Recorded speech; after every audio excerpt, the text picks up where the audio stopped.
Arvoisat ystävät, hyvää huomenta kaikille. On hienoa, että on saatu tupa täyteen Suomen ulkopolitiikan tutkijoita ja asiantuntijoita ja ihmisiä, jotka haluaa keskustella meille hyvinkin tärkeästä aiheesta. Nimeni on Mika Aaltola, olen ulkopoliittisen instituutin johtaja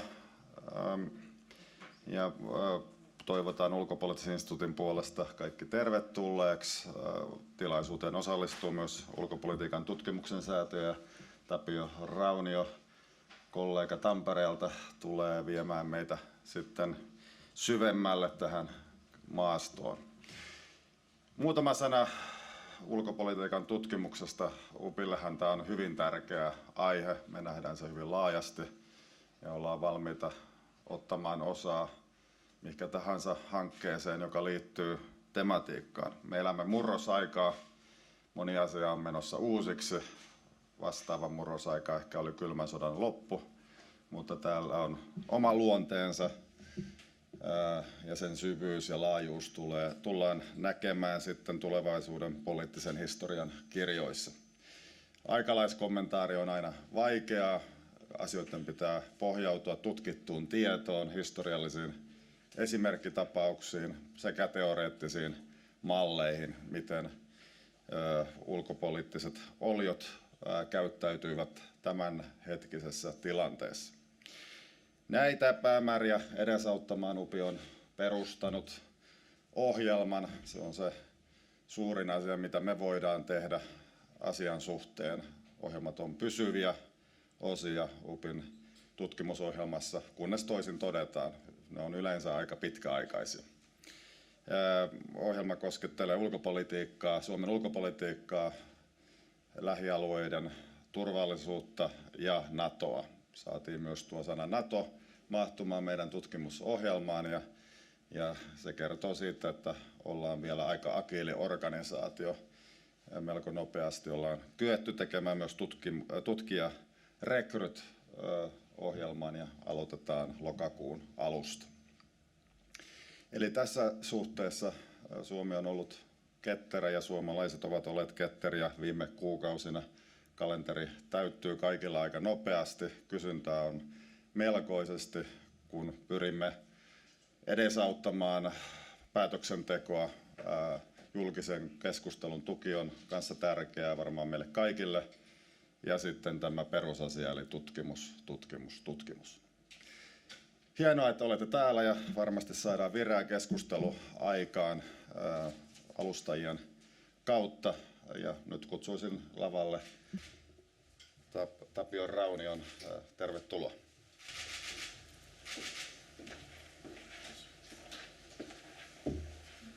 Täytyy laittaa mikrofonia vähän alemmas.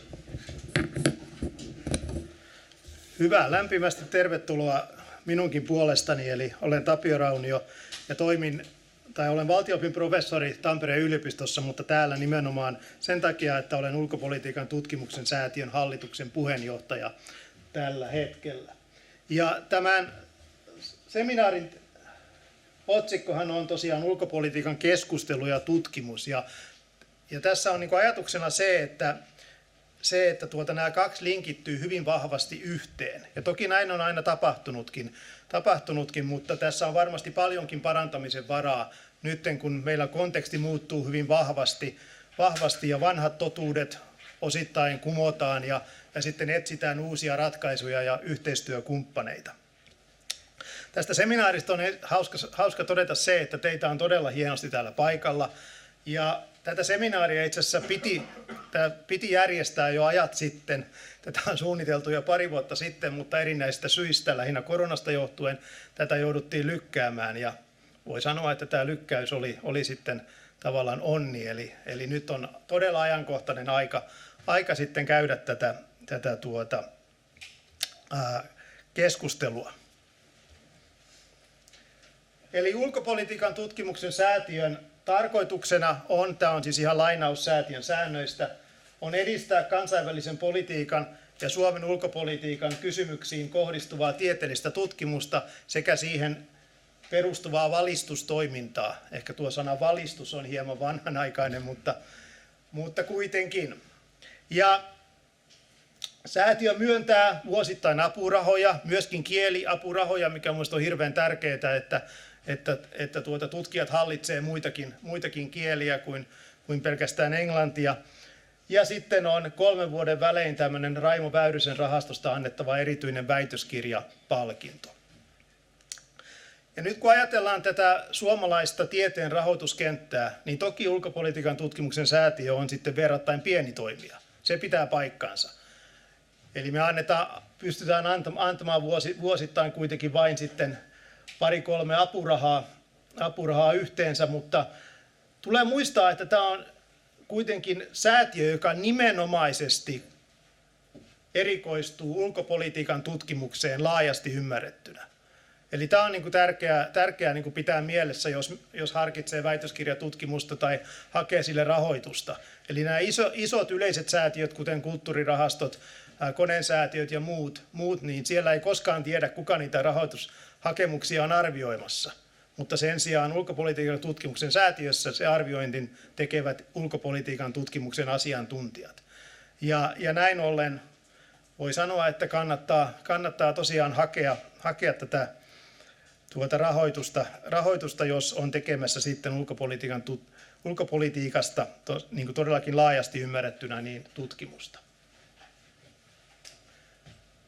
Ja tässä onkin nyt sitten esimerkkejä tällaisista väitöskirjahankkeista, niin kuin teemoista, eli minkälaisia on rahoitettu. Tämä on vain siis osa, mutta otin nämä tässä nyt esimerkkeinä.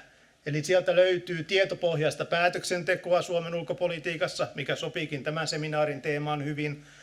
Sieltä löytyy Meksikon ja Suomen suhteita, on rauhanturvaamista, ja nykyään puhutaan enemmän kriisinhallinnasta. On sitten ydinaseiden haaste ja Suomen ulkopolitiikan muutos. No nythän me ollaan menossa ollaan jäseninä kohta sitten ydinaseliitossa, eli hyvinkin ajankohtainen teema sitten. Sitten on Suomen ulko- ja turvallisuuspolitiikan muutoksia, ennen kaikkea 90-luvun lopulla. Ja sitten löytyy vielä esimerkiksi pohjoismaisten puolueiden suhtautumista työperäiseen maahanmuuttoon. Ja tämä osoittaa sen, että säätiö on rahoittanut ensinnäkin hyvin moninaisia hankkeita. Eli ulkopolitiikkaa ei ymmärretä pelkästään jossain turvallisuuspoliittisessa mielessä, vaan laajemmin. Ja toinen on se, että näissä hankkeissa ja säätiön toiminnassa laajemminkin on yhdistynyt siis sekä mennyt aika että nykyhetki ja tulevaisuus. Eli ollaan lähdetty siitä, että tämä menneisyyden ymmärtäminen ja siihen pureutuminen, niin se sitten myöskin myötävaikuttaa siihen, että paremmin pystytään tekemään sitten oikeita ratkaisuja tässä hetkessä. No sitten ihan lyhyesti vielä, ennen kuin päästetään nämä varsinaiset tähdet tänne lavalle niin muutama ajatus tästä tutkimuksesta ja keskustelusta. Suomi on tietenkin pieni maa. Meillä on verrattain vähän tutkijoita, politiikan tutkijoita, turvallisuuspolitiikan asiantuntijoita Suomessa. Ilahduttavaa kuulla, että UPilla on kuitenkin vahvat resurssit ja sen lisäksi yliopistoissa toki tehdään sitten tutkimusta ja annetaan opetusta näistä teemoista. Mutta väkisin tulee mieleen se, että kuinka hyvin meillä tunnetaan näiden tulevien NATO-kumppaneiden politiikkaa. Koska me ei tunneta edes riittävän hyvin EU-kumppaneiden sisäpolitiikkaa ja niiden ulkopolitiikkaa. Meillä on ihan huomattavia aukkoja, ihan koskien jopa näitä isoja EU-valtioita. Ja nyt sitten kun ollaan liittymässä NATOon, niin tämä haaste vain kasvaa. Ja tämä olisi sellainen asia, jota olisi syytä miettiä sekä ihan tieteen puolella että sitten siellä käytännön politiikan teon puolella.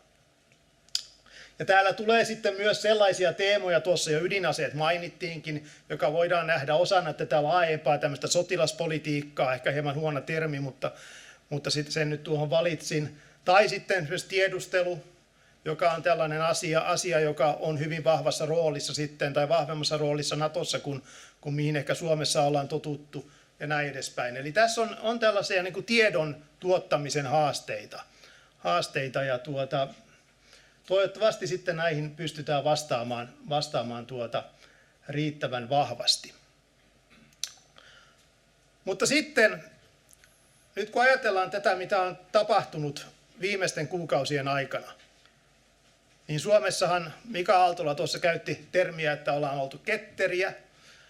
Ja tämä on todellakin ollut nopeaa toimintaa, miten päät ovat kääntyneet maasta, jossa Naton kannatus oli jatkuvasti 20-30% 30 vuoden ajan. Se yhtäkkiä hyppäsi 5-60%, jopa 70% aivan saman tien Putinin hyökättyä Ukrainaan. Ja tämä on tavallaan niin kuin päästänyt semmoisen tietynlaisen niin kuin hengen ulos pullosta, että nyt on keskusteltu. Sen huomaa ihan joka paikassa. Sen huomaa junassa, kun kuuntelee, mistä ihmiset puhuu. Sen huomaa kahviloissa. Sen huomaa yliopistoilla, kun kuuntelee opiskelijoiden rupatteluja. Eli tämä on tullut hyvin vahvasti läsnä, tämä niin kuin turvallisuuspolitiikka ihmisten arkeen, ja semmoisella jotenkin näkyvämmällä tavalla kuin aikaisemmin. Ja tämä on mielestäni ehdottomasti hyvä asia. Älkää käsittykö väärin, minä en pidä Putinin hyökkäystä hyvänä asiana, vaan sitä, että tässä on tämä niin kuin, että ollaan ryhdytty avoimesti keskustelemaan. Ja tässä tulee nyt tietysti se kysymys siitä, että osataanko Suomessa keskustella julkisesti turvallisuuspolitiikasta. Ja siis mä oon alleviivannut sanan julkisesti. Et meillähän on kyllä turvallisuuspoliittista keskustelua varmaan ollut aina paljon, koska meillä on sellainen geopoliittinen asema, että turvallisuus on meillä ollut erityisen tärkeää. Mutta keskustelua on käyty vaikkapa ulkoasiainvaliokunnan suljettujen ovien takana. Sitä on käyty tässä presidentin ja hallituksen turvallisuuspoliittisessa ministerivaliokunnassa. Sitä on käyty ministeriöissä. Sitä on käyty hallituksen sisällä. Mutta julkisesti kuitenkin niin kuin tällaista väittelyä siitä, mikä on hyvää, oikeaa ulko- ja turvallisuuspolitiikkaa, niin sitä on ollut vähän.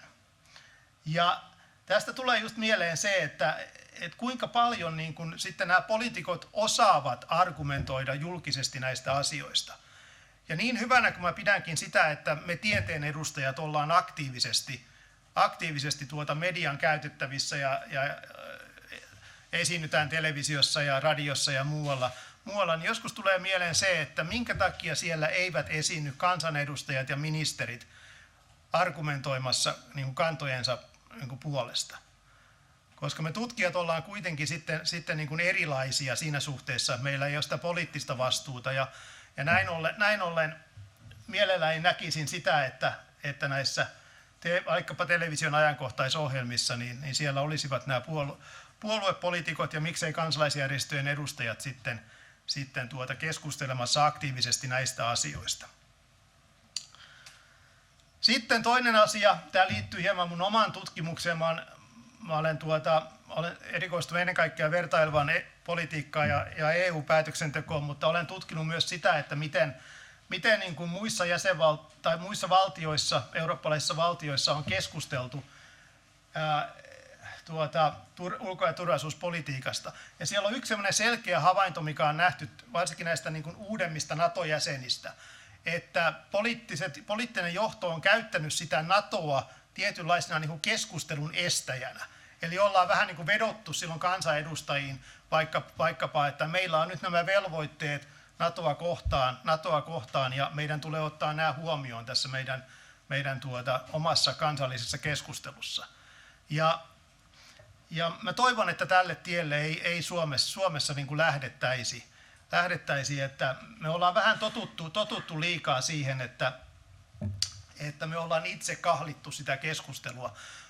Muistaakseni viimeinen esimerkki tästä oli ennen vuoden 2015 eduskuntavaaleja, jolloin käytännössä puolueet, olisiko ollut presidentti Niinistön aloitteesta, niin siellä vähän niin kuin sovittiin, että NATO-keskustelua ei käydä tai tätä ulko- ja turvallisuuspoliittista keskustelua ei käydä vaaleissa, kun juuri edeltävänä vuotena oli sitten Venäjä hyökännyt sinne Ukrainaan ja poliitikot tottelivat ja vaaleissa ei keskusteltu lainkaan sitten ulko- ja turvallisuuspolitiikasta. Et tavallaan tämä, niin kuin, mitä mä toivoisin on, että tutkijat, totta kai on hyvä, että on aktiivisesti esillä ja tuottaa tietoa, mutta tuottaisi myöskin semmoisia tietynlaisia vaihtoehtoisia skenaarioita ja sitä kriittistä tietoa. Siis kriittinenhän ei ole sama kuin kielteinen, vaan se tarkoittaa sitä, että asioita uskalletaan katsoa eri skenaarioista, eri niin kuin lähtökohdista, uskalletaan niin kuin tuoda esille eri vaihtoehtoja. Ja tämä on ollut se Suomen heikkous, mikä ehkä tavallaan on ollut myöskin vahvuus tietyssä mielessä, mutta just se, että meillä se konsensuksen perinne on ollut niin vahva että nyt esimerkiksi kun ajatellaan viimeistä kuutta kuukautta, niin kyllä täällä hirveän vähän on saanut palstatilaa sitten minkäänlaiset niin kuin äänet, jotka ovat uskaltaneet esittää jotain toisenlaisia kantoja ja ollaan sitten piilouduttu tämän mystisen valtiojohdon taakse. Tuli mieleen, että taisi olla Keskusta meidän puolueista, joka silloin loppukeväästä otti sen kannan tähän NATO-kysymykseen, että no heille kelpaa se, mitä valtiojohto päättää. Keskusta on kylläkin osa valtiojohtoa tällä hetkellä, mutta näin tämä meni. Mutta tässä oli tällaisia ihan niin kuin alkuun vaan muutamia ajatuksia, mitä itselle herää tästä teemasta. Mä kuulun niihin, jotka kannattaa tosiaan mahdollisimman avointa julkista keskustelua, sellaista, jossa rohkeasti tuodaan esille sitten näitä kilpailevia näkemyksiä, eikä tavallaan pelätä tuoda niitä esille. Ja sen pidemmittä puheitta niin siirrytään sitten näihin varsinaisiin niin kuin, puheenvuoroihin ja ensimmäisenä on ilo esitellä kollegani Tampereelta, eli Tuomas Forsberg. Tuomas on meillä Tampereella kansainvälisen politiikan professori, mutta nyt jonkin aikaa lainassa täällä Helsingissä, jossa hän toimii tutkijakollegiumin johtajana, mutta hän on onneksi palaamassa Tampereelle tuossa reilun vuoden kuluttua. Ja Tuomas on mielestäni paras henkilö Suomessa puhumaan tästä teemasta. Hän on ensinnäkin kansainvälisesti hyvin arvostettu tutkija, mutta sitten sitäkin ehkä tärkeämpää on, että 20 vuotta sitten Tuomas kirjoitti ja julkaisi kirjan Natosta. Eikö sen nimi ollut ihan NATO-kirja? NATO-kirja. Piti olla pieni NATO-kirja kustantajan ehdotusta, mutta se pieni otettiin esiin. Joo, ja mä tuossa eilisiltana katselin vielä, tein hakuja Googlessa, että mitä siitä kirjasta aikanaan sanottiin. Ja kyllä se on pakko olla niin kuin todella hyvä kirja, koska Erkki Tuomioja siellä blogissaan kehui sitä kovasti. Että ilmeisesti se on tai muistan kyllä sen aikanaan siihen perehtyneeni, mutta siitä on tosiaan jo 20 vuotta sitten. Eli Tuomas on jo pidemmän aikaa näitä asioita tarkastellut. Mutta sen pidemmittä puheitta, ole hyvä Tuomas.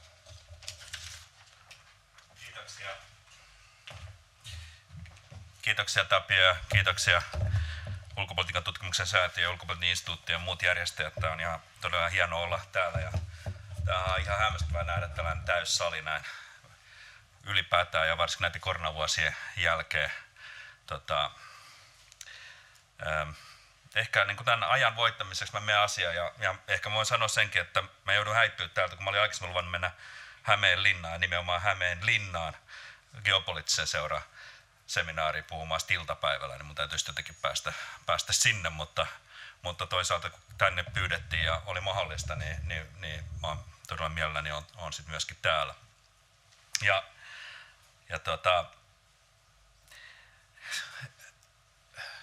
Sinne geopoliittisen seuran tilaisuuteen mä nyt tietysti valmistaudun eri puheella ja luin tietysti Paasikiveä ja muita, mitä mä kuvittelen, että uppoo siihen yleisöön, mutta Paasikivestä tuli mieleen, että tästä keskustelusta kommenttina Tapion puheenvuoroon se vanha Paasikiven viisaus, että meillä pitäisi ymmärtää asiat ilman, että niitä selvästi puhutaan. Meillä on sellaisia asioita, on suora siitä, että mä katson, jotka koskettavat suhdettamme, tässä tapauksessa on kommunisteihin ja Venäjään, ja Paasikivehän puhuu Venäjästä, joista ei voi julkisesti ja selvästi puhua, vaan jotka tulee ymmärtää ilman puhettakin. Ja tämä on tietysti ollut osa tätä Suomen ulkopolitiikan traditiota, että ollaan samaan aikaan, meillä on, niin ollaan sekä ketteriä että sitten on tämä konsensus ja asiat hoidetaan eri tavalla kuin diskuteeraamalla. Mutta olen samaa mieltä, että ulkopoliittisessa keskustelua tulisi käydä enemmän. Mä varmaan puhun tässä nyt enemmän kuitenkin tutkimuksesta on muuten Paasikilla muitakin sitaatteja. Yksi vaan se, että Venäjällä on Suomeen sotilaallinen intressi, mutta Suomella on Venäjä vain kulinaarinen intressi. Mutta Tapio mainitsi NATO-kirjan 20 vuotta sitten, mutta itse mä ajattelin lähteä liikkeelle toista kirjasta, josta on 30 vuotta, jolloin ulkopuolisessa instituutissa, joka silloin oli Pursimiehen kadulla, sain tehtäväksi kirjoittaa tai toimittaa kirjan Suomen ulkopolitiikan muutoksesta.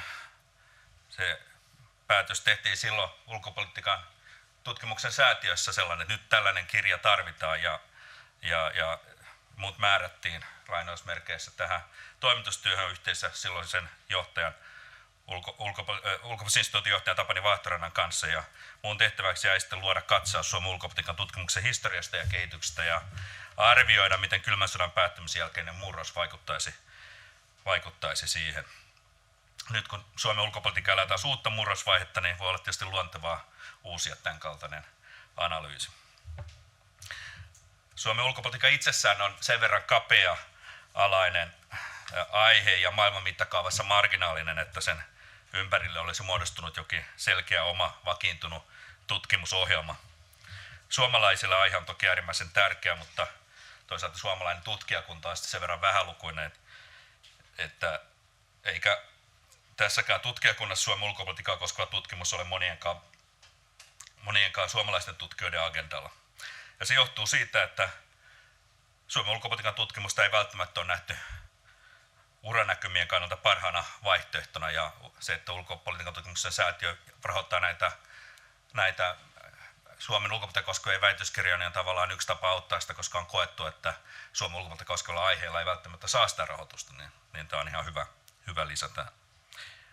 Suomen ulkopolitiikka, kun hakee kansainvälistä tietokannasta, Skopuksesta, katoin hakusanoilla Finland ja Foreign Policy, niin sieltä tulee noin 130 osumaa, ja kun näistä karsitaan tällaiset väärät osumat, jotka koskevat vaikka Korean koulutuspolitiikkaa, niin puhutaan noin 100 artikkelista kylmän sodan jälkeiseltä ajan.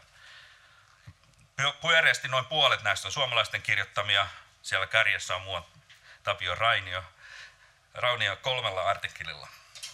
Ja muutama muukin on 3, mutta näin tällaista niin selkeää liidiä sielläkään ei ole. Muunmaalaista kirjoittajista silmänpistävää on itse asiassa venäläisten suuri osuus, mikä tietysti tässä yhteydessä voi johtua myöskin tästä tietokannasta, että sinne on viety näitä venäläisiä lehtiä, eikä niin paljon ranskalaisia esimerkiksi lehtiä, mutta se on ihan kiinnostavaa ajatella, että siellä on tullut aika paljon venäläisten tutkijoiden erilaisia artikkeleita, jotka koskee Suomen ulkopolitiikkaa. Jos ajattelee näitä 100 artikkeleista ja muuta, niin ehkä voisi ajatella karkeasti, että 1/3 koskee tällaisia Suomen ulkopolitiikan kulloisiakin sen hetkisiä haasteita ja kysymyksiä niin kuin ajankohtaisesta perspektiivistä. 1/3 on historiaa ja 1/3 on tällaisia, jos nyt sitten ajatellaan, että on ulko- ja turvallisuuspolitiikka, niin nämä 1/3 koskee tällaista vaikka talous, maahanmuutto, kehitys, kestävyys, ympäristö, erilaisia muita kysymyksiä, joissa ei välttämättä niin keskeisessä roolissa ole se ulkopolitiikka, mutta kuitenkin niin keskeisessä, että se tulee abstraktissa tai hakusanoista kuitenkin esiin. Jos ajatellaan sitten kirjoja, joita on julkaistu kansainvälisillä kustanteilla tai markkinoilla, niin itse aika hämmästyttävää, että Max Jakobsonin vuonna 1998 julkaistu Finland in New Europe jälkeen ei ole tullut yhtään kirjaa, joka olisi ikään kuin nimenomaisesti tällainen yleisesitys Suomen ulkopolitiikasta. Sen sijaan meillä on historiakirjoja. Nyt mä menen vaaralliseen vesille, mä myönnän sen nyt, että tämä puhe on nyt luonnos ja nyt mä rupean tiputtelemaan nimiä ja nyt täällä on näin paljon yleisöä, niin tämä menee hankalaksi. ketä nimiä täällä mainitaan ja ketä ei mainita, mutta tällaista oli ihan mahdotonta toisaalta tehdä tällaista esitystä ilman, että ei mainitsisi yhtään nimeä, joten jostakin on. No, siellä on sitten näitä historian tutkijoita, niin kuin Johanna Rainioniemi, Juhana Aunesluomaa ja EU-politiikkaa sitten muun muassa Tapio Juha Jokela UPista, Anna Ojanen, näitä, jotka on tutkinut Suomen sellaisia on nämä kansainväliset Suomen ulkopolitiikkaan liittyvät kirjat. Ja jos sitten otetaan mukaan erilaiset raportit ja vertaisarvioimattomat kirjoitukset erilaisissa toimituissa teokset tai blogikirjoitukset, totta kai sitten tämä määrä on paljon suurempi. Jos me puhutaan tietysti niin kuin monista sadoista teksteistä. No sitten Suomessa julkaistu Suomen ulkopolitiikkaa koskevaa tutkimusta on vaikea arvioida määrällisesti. Meillä ei ole selkeitä, tai olisi meillä, katoin muutamia tietokantoja, mutta niistä oli tosi vaikeaa saada mitään täsmällistä lukua. Itse tällaisia suomalaisissa tieteellisissä julkaisuissa julkaistuja vertaisarvioita ja Suomen ulkopolitiikkaa koskevia artikkeleita on oikeastaan vain kourallinen ja parikymmentä, jos sitten otetaan historia-ala mukaan. Ja jos sitten lasketaan tällaisia lehdissä julkaistuja artikkeleita, jotka ei ole vertaisarvioimattomia, otetaan raportit ja taas kokoelmateosten artikkelit, blogit, keskustelupuheenvuorot, niin silloin tietysti määrä on moninkertainen, varmaan kymmenkertainen helposti. Valtio-opillisia väitöskirjoja Suomen ulkopolitiikasta on nyt kylmän sodan päättymisen jälkeen ainakin 4. Tiedän, että tästä varmaan puuttuu jotain, mutta Tiilikainen, Palosaari, Pesu ja Särkkä. Ja historian puolella on sitten ihan viime vuosina jo paljon enemmän Uutela, Nissinen, Toinen Pesu, Ritvanen, Luukkonen. Sitten on myöskin oikeustieteessä väitelty Suomen ulko- ja turvallisuuspolitiikasta Niskanen Lapin yliopistossa. Jos katsotaan pro gradu-tutkielmia, niin niitä on luonnollisesti huomattavasti enemmän kuin väitöskirjoja. On noin ehkä viimeisen 20 vuoden ajalta, mistä nämä oli helposti löydettävissä, tai suht helposti löydettävissä noin 20 valtio-opista ja sitten ehkä saman verran historiasta, tai vähintään saman verran historiasta. Mutta paljon näkyvämmässä asemassa yhteiskunnallisen keskustelun kannalta on kuitenkin Suomen ulkopolitiikkaa koskevassa kirjallisuudessa on erilaiset tietokirjat, esseet, pamfletit ja muistelmat, joita on sitten kirjoittaneet tutkijat, toimittajat, diplomaatit, poliitikot kuin kansalaisaktivistitkin. Luulen, ja taas näitä mennään vaarallisille vesille, mutta esimerkiksi Jaakko Iloniemen Maantieteelle emme mahda mitään, tai Jukka Tarkan Karhun kainalossa Lännentiellä on näitä viime vuosina ehkä julkaista teoksista tunnetuimmasta päästä. Tutkijoiden kirjoista taas esiin voi nostaa vaikka Hiski Haukkalan Suomen muuttuvat koordinaatit ja Suuren pelin paluun, Mika Aaltola Poutasain jälkeen ja Heikki Patomäen tulevaisuuden politiikkaa. Ja sitten meillä on historian puolelta on Aunes Luoma, Klerk, Majander, Kimmo Rentola, joka on täällä, Timo Soikkasen ulkoministeriön historia. Sitten keskeistä diplomaateista, huomatkaa mä oon väärällisellä vesillä, niin on tähän keskusteluun osallistunut kirjallisella tuotannolla muun muassa Pertti Torstila, Arto Mansala, Jaakko Blomberg, Hannu Himanen, Rene Nyberg, Alpo Ruuse, ainakin muutama on paikalla. Poliitikoista ehkä ahkerimmin on kirjoittanut sitten Erkki Tuomio ja Paavo Lipponen, Matti Vanhanen. Ja muistelmissa on sitten käsitellyt muun muassa Timo Soini ja Alexander Stubb entisestä ulkoministeriöstä. No niin, nyt kun tämä on sanottu, niin sitten täytyy sanoa tietysti, että tällainen kuva Suomen ulkopolitiikkaa koskevasta tutkimuksesta ja kirjallisuudesta vaikuttaa sangen miehiseltä ja vanhenevalta. Kuva muuttuu tietysti, jos tätä ulkopolitiikan ja näiden julkaisualustojen määritelmää laajennetaan, mutta ei se tätä havaintoa ihan tyhjäksi tee. Että on tietysti kovan monipuolisemmaksi on erittäin tärkeää nostaa esiin esimerkiksi Marianna Jauhola ja Minna Lyytikäisen artikkeli Suomen ulkosuhteiden tasa-arvopolitiikasta, tai saattaa nuorempia kontribuoinnin vaikka ulkopoliittisesta verkkolehdessä käydyt keskustelut, useita kymmeniä artikkeleita, jotka koskee kommenttipuheenvuoroja Suomen ulkopolitiikkaa, jotka on siis erittäin tärkeä lisä tähän keskusteluun, mutta kuitenkin kokonaiskuvassa se ei ehkä muuta tätä, että ketkä puhuu, keitä pidetään niitä Suomen ulkopolitiikan asiantuntijana ja keskustelun kävijänä ja tutkijakuntana. Ja Tätä keskustelua siis käydään, jos otetaan sosiaalinen media ja verkkojulkaisut mukaan, ja vaikka tietysti Suomen Kuvalehti ja kanava ja tämän tyyppisen, niin kyllä sitä käydään, mutta kuitenkin tällainen tutkimukseen tai pohditumpaan analyysiin käyty keskustelu on aika pienen piirin asia. Ja kun tutkijat osallistuu keskusteluun, niin harvemmin ne osallistuu ikään kuin suoraan omalla tutkimuksellaan tai pidemmillä analyysillä, vaan enemmän erilaisilla puheenvuoroilla, lausunnoilla, kommenteilla, jotka sitten päätyy tänne joukkoviestimiin tai sosiaaliseen mediaan. Mutta sitten pienessä maassa tutkijoilla on aika ajoin ollut kiinteitä yhteyksiä suoraan päätöksentekijöihin, mutta tämä yhteys on ollut sitten enemmän satunnaista eikä institutionaalista. No mikä tutkijoiden merkitys sitten on? Mä en ole varmaan voi pitää tätä, ja sitten mä mainitsin, että Mika Aaltolan nimeä, niin nyt tulee Mika Aaltolan vuoro.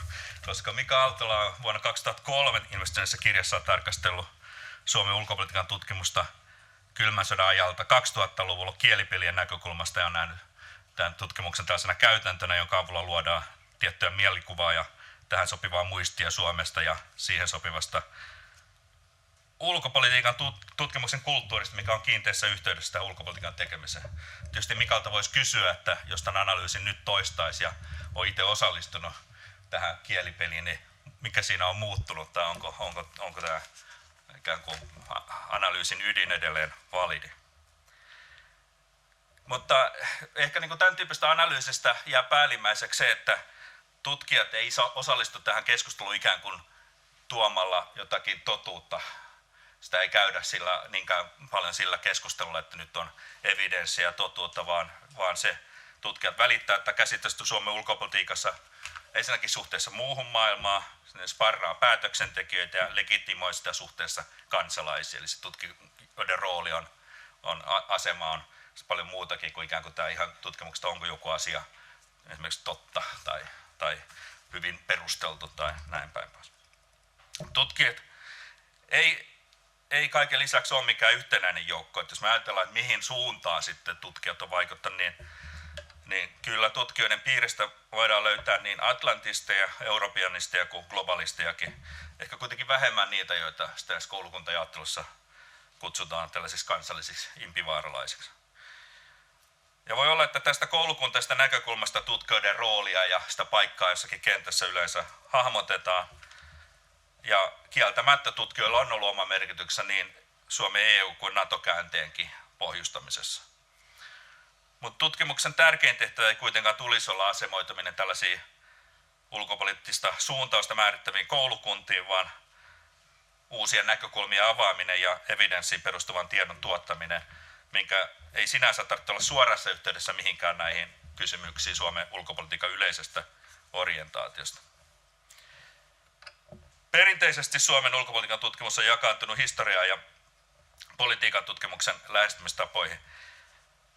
Ja aika paljon niin päätöksentekijät kuin suurikin yleisö kokee nimenomaan historian tällaisena hyödyllisenä inspiraatiolähteenä, kuten vaikka just Paasikiven ja Paasikivikin on nimenomaan inspiroitu historiasta.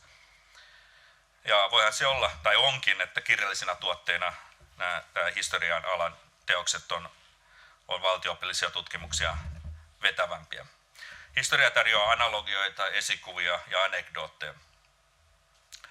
Mutta toisaalta nämä historiaopetukset on hyvin häilyviä ja harhaanjohtavia, ja historiatutkimuksen tärkeämpi rooli saattaakin olla siinä, että se tarjoaa kriittisestä näkökulmasta tietoa silloin, kun tällaisia liian yksinkertaistavia analogioita ja opetuksia vedetään historiasta.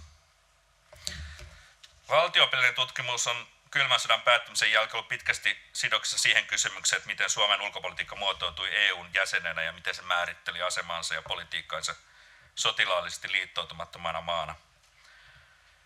Tällaista tutkimusta on yleensä tehty julkisten asiakirjojen ja puheenvuorojen ja keskustelujen pohjalta ja keskeisten ulkopoliittisten päätösten niin kuin tarkasteluna. Sen sijaan varsinaista ulkopolitiikan analyysin, tällaista foreign policy analysis -tradition najavaa tutkimusta Suomen ulkopoliittisesta päätöksenteosta ja käyttäytymistä on tehty varsin vähän. Eräänlaiseksi merkkipaaluksi jää jo kohta 50 vuotta vanha silloisten nuorten tutkijoiden Harto Hakovira ja Raimo Väyrysen toimittama kirja Suomen ulkopolitiikka. Vertaileva näkökulma, jota sitäkään on harvoin hyödynnetty tiukan metodologisesti, on pääsääntöisesti rajoittunut siihen, että Suomea verrataan Ruotsiin tai Ruotsin lisäksi muihin EUn sotilaisesti liittoutumattomiin maihin tai jossain tapauksessa muihin Pohjoismaihin tai jopa Baltian maihin. Kylmän sodan päättymisen jälkeen Suomen ulkopolitiikan tutkimuksen haasteena oli tarkastella tätä Suomen ulkopolitiikan murrosta ensin liikkeenä kohti EU-jäsenyyttä ja sitten sen jäsenenä, miten Suomen ulkopolitiikka muotoutui. Kyllä tutkimus auttoi ymmärtämään ja käsitteellistämään tätä muutosta ja myös avaamaan uusia näköaloja poliittiselle aloitteellisuudelle. Tutkimus pyrki myös selittämään muutosta, mutta se ei sinänsä näyttäytynyt minä erityisenä tutkimusongelmana. Eikä siihen olekaan mitään yhtä vastausta, mutta noin pääsääntöisesti niin realistit näkivät ulkopolitiikan muutoksen vaan johdonmukaisena seurauksena tästä pyrkimyksestä vahvistaa Suomen turvallisuutta ja kansainvälistä asemaa Neuvostoliiton hajottua, kun siis integroituminen länteen tuli valtapoliittisesti mahdolliseksi. Liberaalit taas näki sen Suomen vaikutusvaltaisempien taloudellisten intressiryhmien pyrkimysten toteutumana, eli taloudelliset edut edellä, kun taas konstruktivistit korosti sitä, että muutoksen taustalla oli kuitenkin identiteetti, suomalaisten ajatus siitä, että Suomi kuuluu osaksi läntiseen Eurooppaan tai vähintään samaa viiteryhmää Ruotsin kanssa. Mä luulen, että vaikka nämä on ikään kuin kilpailevia selityksiä, niin tänä päivänäkään tämä keskustelu ei ole edennyt siitä, että mille oikeasti annetaan isompi painoarvo kuin toiselle, enkä tiedä saadaanko tätä koskaan ratkaistu. Tämän rinnalla kylmän sodan jälkeinen Suomen ulkopolitiikan tutkimus on laajentunut koskemaan paljon muutakin kuin näitä ulko- ja turvallisuuspolitiikan ydinkysymyksiä. Toki täytyy muistaa, että kyllähän näitä kysymyksiä tarkasteltiin jo vaikka 70-luvulla koskien globalisaatiota, taloutta, erilaisia sosiaalisia kysymyksiä, muuttoliikettä, ympäristöä, kehityskysymyksiä, teknologiaa ja viimeksi terveyskysymyksiä, pandemiaa ja näiden vaikutuksia Suomen ulkopolitiikkaan ja ulkosuhteisiin laajasti ymmärrettynä.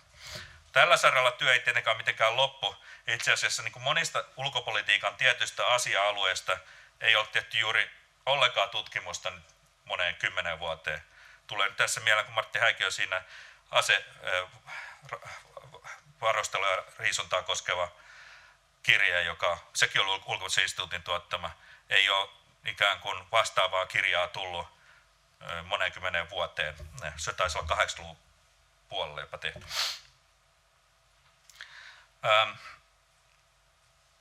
Uutena haasteena on nyt tietysti tämä muutos Suomen kansainvälisessä asemassa ja samalla välittömässä turvallisuusympäristössä ja oikeastaan koko maailmanjärjestyksessä.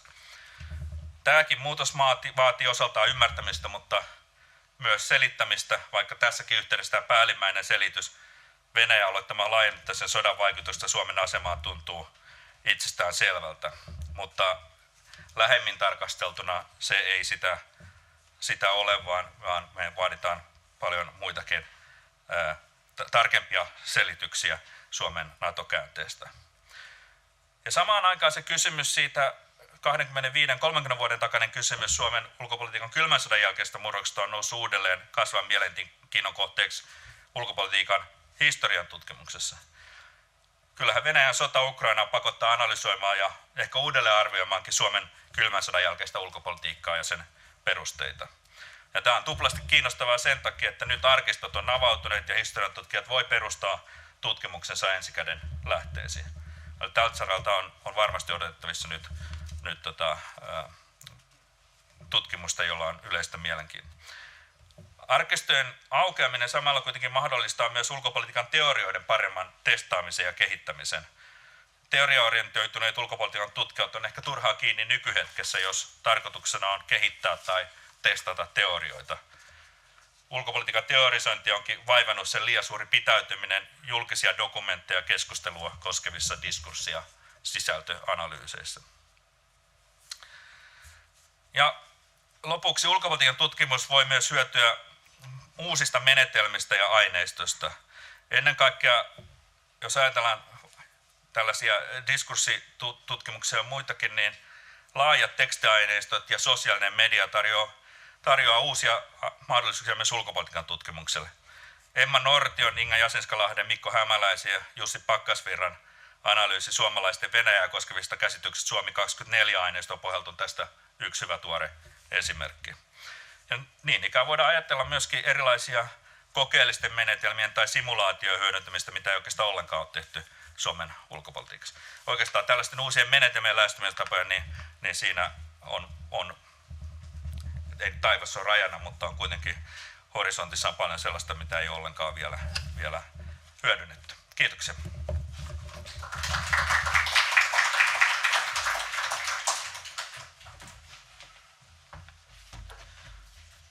Hyvä, paljon kiitoksia Tuomas. Ja tuossa tuli mieleen tässä heti, että kun Tuomas sanoi, että nyt on hyvä hetki kriittisesti tarkastella sitten Suomen niin kuin kylmän sodan ajan jälkeistä ulkopolitiikkaa, eli tämä viimeiset 30 vuotta suunnilleen, niin tietysti tässä kun on seurannut tätä keskustelua viimeisten kuukausien aikana, niin tässä on ollut myös tällaista itseruoskinnan elementtiä, jossa tulee jotenkin mieleen, että ehkä hieman niin kuin vielä ehkä tarvitaan aikaa tässä sitten, jotta pystytään tällaiseen tasapainoiseen reflektioon. Ja tietenkin sen reflektion pitäisi pohjautua sitten ihan niin kuin tutkimukseen siitä, että miten Suomi on toiminut eri tilanteissa ja miten niitä kantoja on perusteltu.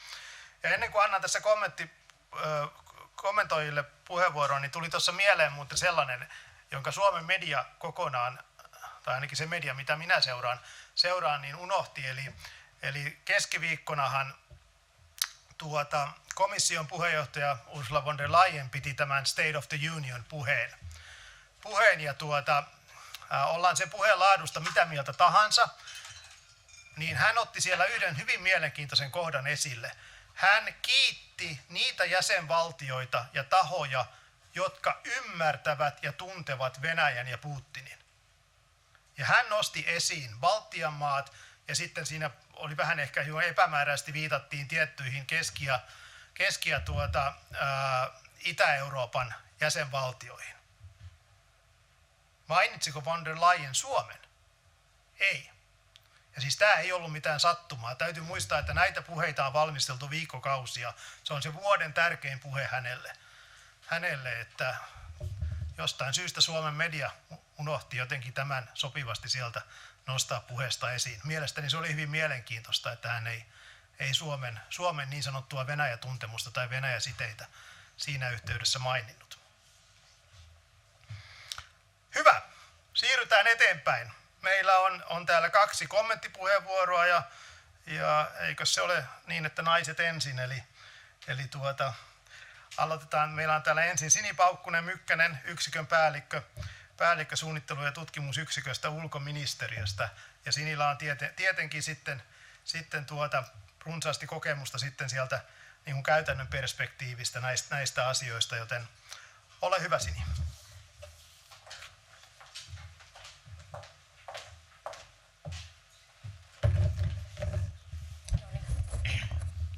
Joo, kiitos paljon mahdollisuudesta olla mukana. Kiitos UPille ja ulkopolitiikan tutkimuksen säätiölle. Ja on hienoa olla tässä 2 professorin välissä ja senpä takia en voi olla aloittamatta niin kuin vähän tämmöisestä edukationalistisesta näkökulmasta, että ennen kuin voidaan puhua tutkimuksesta ja keskustelusta, niin tietenkin laadukas opetus on ennakkoedellytys tälle kaikelle, erityisesti myös sille valistuneelle keskustelulle.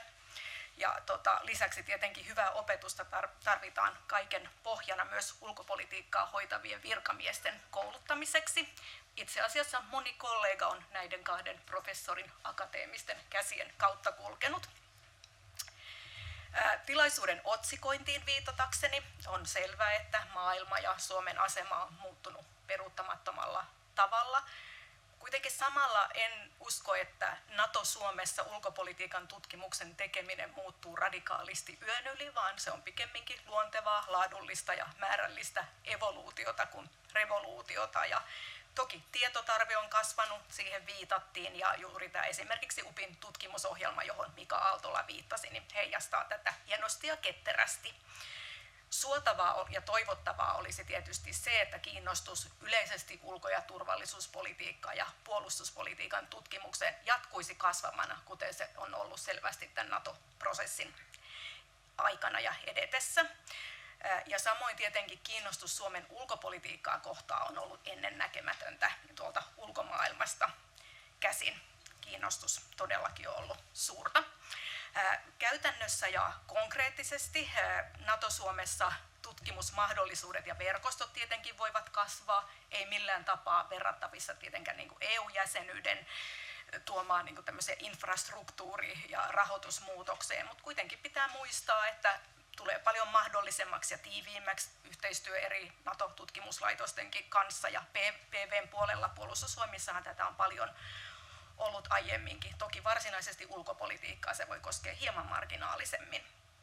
Ja sitten ehkä vielä yksi pointti tästä NATO-prosessin kuluessa niin on kyllä tämmöinen niin havainto, että mielipidetiedon tuottaminen ja sitä koskeva analyysi on ollut kasvava laji ja todennäköisesti mielenkiintoista nähdä, että tuleeko se sellaiseksi jäämään. Ja näin alussa mä haluaisin korostaa jo sitä, että jos mennään nyt ihan arvoihin, että tieteen ja tutkimuksen vapaus, sen rajat ylittävä luonne ja kansainvälinen yhteistyöhakuisuus on tietenkin erityisesti tässä maailmanpoliittisessa tilanteessa ajankohtaisempaa kuin kenties aikoihin. En tiedä mitä tapahtui, mutta jotain ilmeisesti. Et globaali huoli demokratia- ja kansalaisyhteiskunnan kapenevasta tilasta on todellinen, ja toisin sanoen kun suoran välinearvon ohella tutkimuksella on myös eksistentiaalista arvoa.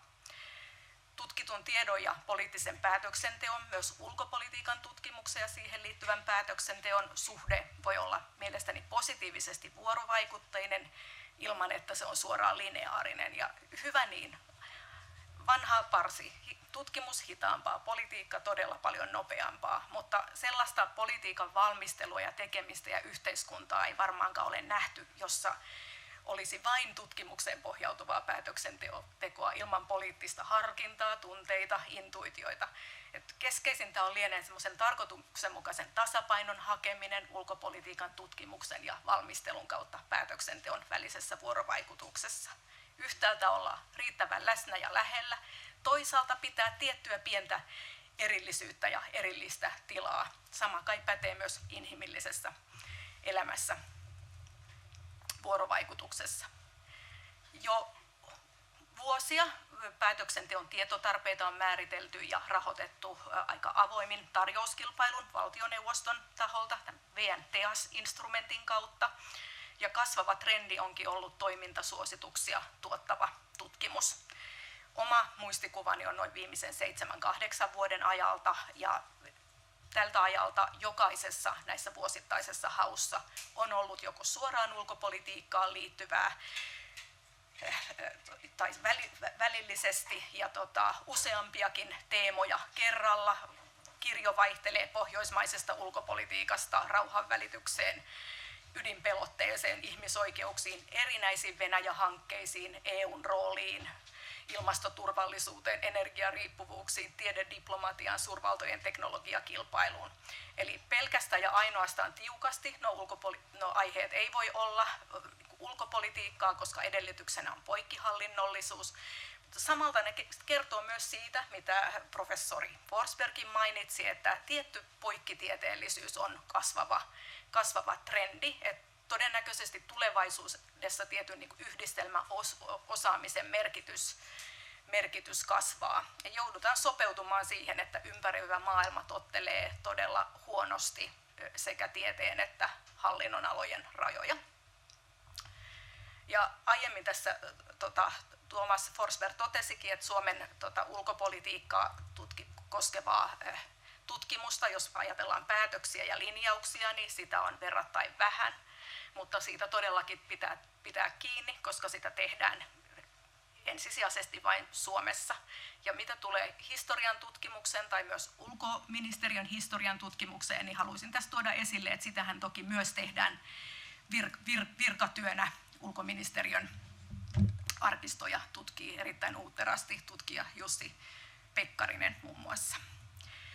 Ulkoministeriö ja sen eri osastot toimii osaltaan niin kuin pienimuotoisesti tarvepohjalta ulkopolitiikan tutkimuksen täsmätilaajina, erityisesti UPI-mut, yliopistot, muut tutkimuslaitokset ja toisinaan yksittäiset tutkijat on keskeisiä yhteistyökumppaneita. Yhteys on elävää ja sitä on syytä vaalia, ja ehkä yhtenä pointtina todellakin se, että näiden yhteyksien soisi vahvistuvan myös edustustoverkostoomme soveltuvin osin. Minua pyydettiin vastaamaan kysymykseen, että tukeeko ulkopolitiikan tutkimuspäätöksentekoa. Vastaus on, että kyllä se tukee. Se antaa syötettä. Samalla olen itse taipuvainen ajattelemaan, että pelkkä päätöksenteon vaikuttimeksi kaventaminen ei tee oikeutta suomalaiselle ulkopolitiikan tutkimukselle. Ulkopolitiikan tutkimus tukee laajasti päätöksenteon taustottamista, valmistelua, vaihtoehtojen muotoilemista, käsitteiden kirkastamista. Tutkimukselta ei odoteta hokkuspokkusratkaisuja ulkopoliittisen päätöksentekoon, vaan pikemmin tutkimuksellista ja tutkimuksen pohjautuvaa näkemystä, kontekstualisointia ja käsitteellistämistä. Olen itse listannut tietyt funktiot, joita mielestäni ulkopolitiikan tutkimus Suomessa palvelee. Ykkönen on tietenkin tämä tietopohjaisuuden kasvattaminen, mihin professori Forsbergkin viittasi, poliittisen ja virkamiesjohdon ja yleisesti virkakunnan ajatus- ja pohdintatyön tueksi. Toiseksi se on suunnittelun apuväline strategiaprosesseissa. Kolmanneksi se on myös joskus osa operatiivista toimintaakin, voi olla osa ulkopoliittisen agendan edistämistä joissain tapauksissa. Vuorovaikuttamisen vahvistamista eri yhteisöjen välillä. Se on myös juuri sitä, mitä on otsikossa, eli julkisen keskusteluun ja keskusteluagendaan vaikuttamista. Ja ehkä sitten, mikä ei välttämättä tule mieleen, niin mielestä toisinaan ulkopolitiikan tutkimus voi myös olla osa maakuvan edistämistä. Kysymys on siitä, miten profiloidumme Suomena ja minkälaista tutkimusta ja millä teemoilla tuodaan esille. Sitten vielä 2 muuta asiaa, mitä minun mielestä Suomen ulkopolitiikan tutkimus palvelee. Se on myös meille, virkahenkilökunnalle, sisäisen koulutuksen ja jatkuvan oppimisen väline. Ei vain niin, että kavakukursseilla luennoi tutkijoita, vaan myös siellä keskuudessa me kyllä ihan melko puolisystemaattisesti hyödynnämme tutkijoiden osaamista erilaisilla tutkija-aamukahveilla, tuotetaan koosteita ajankohtaisesta tutkimus- ja ajatuspajatyöstä. Ja sitten viimeisin, mutta ei vähäisin, on tämä kansanvalistusmissio. Ja muistaakseni muutamia vuosia sitten oli tämmöinen Kari Liuhdon Venäjä-tutkimusta koskeva iso selvitys, ja hän toi siinä esille, että usein unohtuu, että meillä on laadukasta tutkimusta ympäri Suomen, ja se ei saisi rajoittua se keskustelukaan myös pelkästään tähän Helsingin keskustaan. Ja ajattelen niin, että kansalaistasolla tietenkin on vaikea olla mieltä asioista, jos niitä ei auteta avaamaan ja ymmärtämään juuri tutkimuksenkin kautta. Ja erityisesti tässä NATO-asiassa niin tutkimus tosiaan voi kasvattaa tietotasoa ja erityisesti murtaa tarpeettomia myyttejä. Ja on ollut ilahduttavaa nähdä ulkopolitiikan tutkimuksen ja tutkijoiden näkyvyys Suomen mediassa viime keväänä ja sen jälkeen. Ja kriisitilanteet, tietenkin myös pandemia ja sota on tätä ruokkinut, mutta sanottamisen tärkeys tutkimuksesta, niihin pohjautuvista arvioista ja tutkijoiden omista mielipiteistä on ollut tosi kaikki erittäin tervetulleita. Ja tietenkin sitten tullaan tähän rajaan, että tutkijoilla voi olla hyvin erilainen spekulatiivinenkin rooli verrattuna meihin harmaisiin virkamiehiin. Ja samalla nämä tutkijoiden ja virkamiesten ehkä tiedon luonteen erilaisuus on hyvä tiedostaa, että siinä missä diplomaatit on laajojen kokonaisuuksia hallitsijoita, generalisteja enemmän Suomen ulkopuolisen maailman arjen etnografeja ja ulkopolitiikan käsityöläisiä, niin tutkijat on todellakin yleensä oman alansa syväosaajia ja nämä roolit on ennen kaikkea toisiaan täydentäviä. Ja se, mikä on tärkeää, on, että on henkilöitä, joilla on kokemusta ja ymmärrystä tutkimuksen ja päätöksenteon rajapinnoilta, molemmista maailmoista niin sanotusti. esimerkiksi erilaiset virkavaihdot, kuten UPin ja UM:n välillä on ollut, on erityisen hedelmällisiä. Virkamiehet tarvitaan käsitteitä ja tätä akateemista metatietoa, arjen puhenuottia, tiiviin taustoitusrumban sekaan. Ja tutkijan puolestaan on sitten ehkä vaikea tuottaa oikeanlaista ja oikea-aikaista tietoa, jos ymmärrystä hallinnon ja päätöksenteon parjatuista prosesseista ei sitten ole. Ja tosiaankin ulkopolitiikan valmistelun tutkimus niveltyy monin tavoin.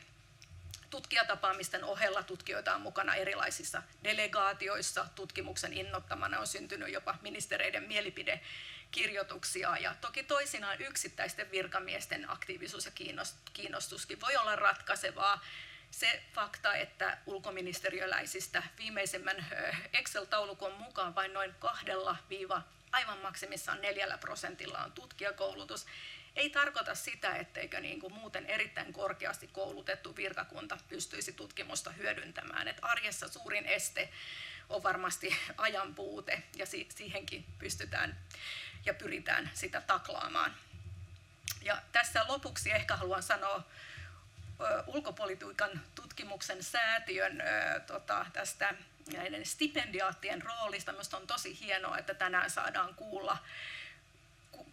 kuulla heitäkin. He on yksi väylä todellakin ruokkia tulevaisuuden ulkopolitiikan tutkimusta ja tuoda vähän tämmöistä ylisukupolvista otetta. Sitä tarvitaan. Noin 5 vuotta sitten edellisen ulkoministeriön tulevaisuuskatsauksen tekemisen yhteydessä järjestimme opiskelijoille kirjoituskilpailun.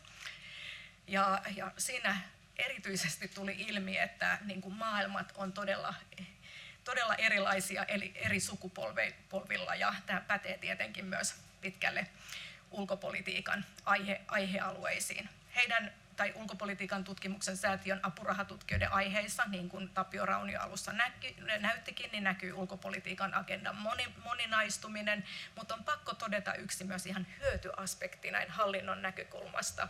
Itse asiassa muutamia näistä stipendiaateista on ulkoministeriössä nykyään myös töissä. Tämä on niin kuin tärkeä kouluttautumisväline ja sitten myös välillisesti tutkijan roolissa. Että me ollaan pieni maa ja on tärkeää, että tämä yhteinen hyöty toteutuu. Ja ihan lopuksi, aina voi parantaa juoksua, kehittää suomalaista ulkopolitiikan tutkimusta. Kunnianhimoa pitää ehdottomasti olla. Mutta näin virkamiehen silmin ulkopolitiikan tutkimuksen tila ja tulevaisuus ei näytä huonolta. Lasi on varmasti puoli täysi ja pieni maa ja matalat raja-aidat on erityisen positiivinen tekijä. Ja vähän niin kuin rohkeuteen rohkaisisin, että kannattaa tutkia myös aiheita, jotka ei juuri sillä hetkellä vaikuta niin olennaisilta. Tämmöistä oli niin kuin noin 7-8 vuotta sitten kaikki digi, data, muut asiat, joita pidettiin foliahattujen hommana. No ei ole enää. Että pientä innovatiivisuutta saa myös olla. Ja esimerkiksi tässä NATO-Suomessa pitää muistaa, että NATO ei ole monoliitti, se on järjestö, poliittinen organisaatio, joka muuttuu koko ajan. Että sen muutos ja dynamiikka varmasti vaatii myös oman osansa tutkimuksesta. Mutta jotenkin näen, että ulkopolitiikan tutkimusten hyödyntäminen politiikkavalmistelussa ja soveltuvin osin päätöksenteon eri vaiheissa vaatii tämmöistä Team Finland-henkeä ja sitä tulee vaalia. Ja mielestäni tämä tilaisuus on yksi tämmöinen konkreettinen teko sen edistämiseksi. Kiitos.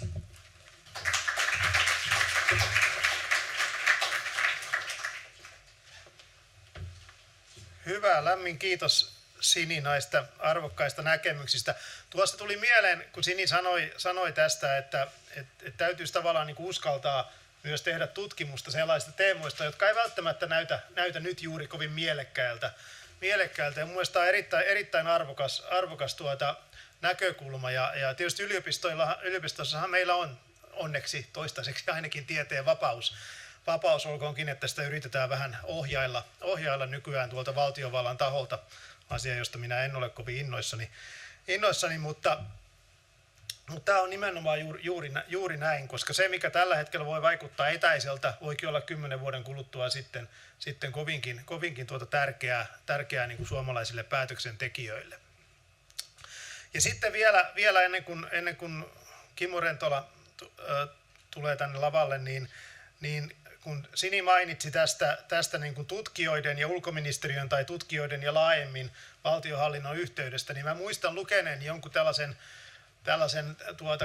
katsauksen, jossa oli vertailtu eurooppalaisia valtioita niin kuin tällaista suhteista. Ja no se nyt ei ollut kovin tarkka mikään niin kuin semmoinen mittaus, mutta siinä oli yleisesti ottaen pyritty arvioimaan näitä tutkijoiden ja päätöksentekijöiden suhteita siis politiikan niin kuin saralla ja kyllä se oli havaittu, että Suomi kuuluu niihin valtioihin, joissa tämä side on kuitenkin niin kuin keskimääräistä selvästi vahvempi. Ja sillä voi olla myös tietysti sitten kielteisiäkin vaikutuksia just sen suhteen, että kuinka paljon tutkijat ovat valmiita sitten haastamaan vallassa olevia henkilöitä ja näin edespäin. Et jälleen tässä ei ole mitään yksittäistä totuutta, että mikä on se hyvä malli ja näin edespäin. Mutta sitten tässä tämä historiallinen ulottuvuus on tietysti Suomessakin hirveän tärkeää ja se vaikuttaa meidän käyttäytymiseen vaikka jonkun konsensuksen kautta ja tavasta, jolla keskustellaan, mihin Tuomas Forsberg tuossa mielestäni hienosti viittasi tällä Paasikivi sitaatillaan. Ja näin ollen ilo pyytää seuraavaksi tänne kommentoimaan Kimmo Rentola Helsingin yliopistosta, emeritusprofessori, jolla on tämä vahva näkemys sitten, asiantuntemus tästä historiallisesta ulottuvuudesta. Ole hyvä, Kimmo. Niin, hyvät kuulijat.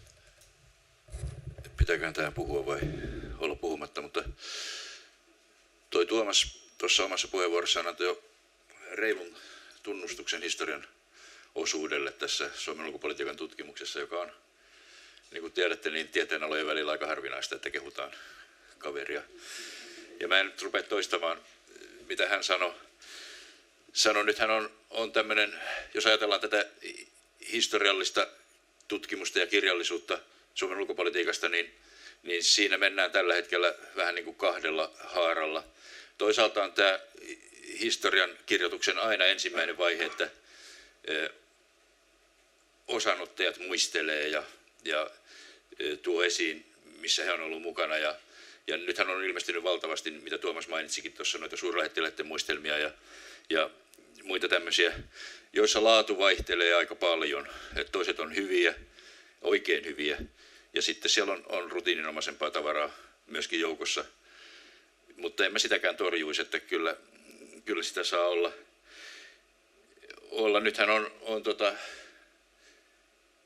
mä vähän nolottaa kehua, kun tekijä on itse paikalla, mutta kyllä se esimerkiksi se Hannu Himasen Iloniemi-kirja, niin on se aika hyvä. Voi sanoa näin, ja punastuu vielä, vaikka on suurlähettiläs ollut, joka on tottunut siihen, että kaikki kehuu. Ja tässä haarassa on näiden suurlähettiläiden ja muiden ohella, niin siinä on sitten tämä elämäkertapuoli on alkanut myöskin mennä aika nopeasti eteenpäin. Nyt tuli se Meinanderin sorsa, jota ulkopolitiikasta kiinnostuneet voi ehkä valittaa sitä, että se ulkopolitiikan osuus on siinä ehkä vähän liian vähäinen. Koska siinä on sorsa kokonaisuudessa ja se ei ole kuitenkaan kauhean suuri kirja. Että sorsasta olisi varmasti ulkopolitiikkona ja varmaan tullaan saamaan paljon enemmän irti. Ja sitten se Koiviston elämäkerta Tapio Bergholmin jyrää eteenpäin ja seuraava osa on varmasti kiinnostava, että sieltä tulee tavaraa. Ja toinen haara tässä historian tutkimuksessa ja historian kirjallisuudessa on tällä hetkellä se, että tulee noita uusia väitöskirjoja jatkuvasti, jossa Suomella on tietty etulyöntiasema sen takia, että meillä on 25 vuoden salausraja näissä ja useimmissa maissa on 30. Me päästään pikkusen etuajassa samoihin kysymyksiin käsiksi kuin mitä muissa maissa ja sitä on jonkun verran pystytty hyödyntämään kyllä. Ja nyt on ollut se tilanne, että kun tämä 25 vuoden raja alkoi avata noita 90-luvun alun asiakirjoja, niin siinähän tapahtui aika paljon mielenkiintoisia asioita. Ja tutkijoiden mielenkiinto on selvästi lisääntynyt näihin ja se menee koko ajan eteenpäin. Nämä, mitä Tuomas mainitsi, on tullut ja mä voin luvata, että lisää tulee. Että sieltä tulee aika kiinnostavia. Nyt on ehkä lähimpänä valmistumassa tässäkin on tekijäpaikalla tuo Kristiina Häikiö, joka on tietysti vähän tässä välimaastossa siinä mielessä, että hänhän oli itse virkanaisena ulkoministeriössä toimimassa näissä asioissa, mutta nyt on tehnyt aika kiinnostava väitöskirja, joka on esitarkastuksessa tuosta inkeriläiskysymyksestä, siis tästä paluumuuttoasiasta. Ja siinä tulee aika paljon uutta ja tulee kyllä herättämään huomiota sitten, kun se varmasti lähiaikoina tulee väittelyyn. Että tämä nuorten tutkijoiden, nämä nyt Kristiina ehkä enää lukisi tähän ryhmään, mutta väitöskirjan tekijöiden ryhmä, niin se tulee jatkamaan tätä. 90-luvulla tapahtui niin paljon, että ja sieltä saa hyvää aineistoa ja pystyy hyvin rajaamaan kysymyksiä, mitä tekee ja näitä.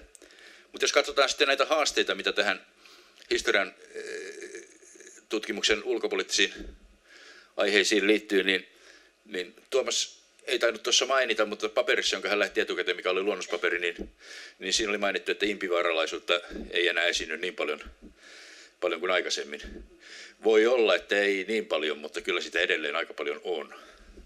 Että näissä niin kuin yhtenä haasteena historian tutkimukselle ja historian tutkijoille on se, että ehkä luetaan liian vähän kansainvälistä kirjallisuutta ja tutkimusta, mitä näistä asioista ilmenee, että sitä saisi lukea paljon enemmän. Esimerkiksi se Sarottin kirja, joka oli tästä ei yhtä tuumaa, johon ei Putin itse ollut sitä varmaan lukenut, mutta joku sihteeri oli kirjoittanut hänelle ja Putin käytti sitä hyväksi.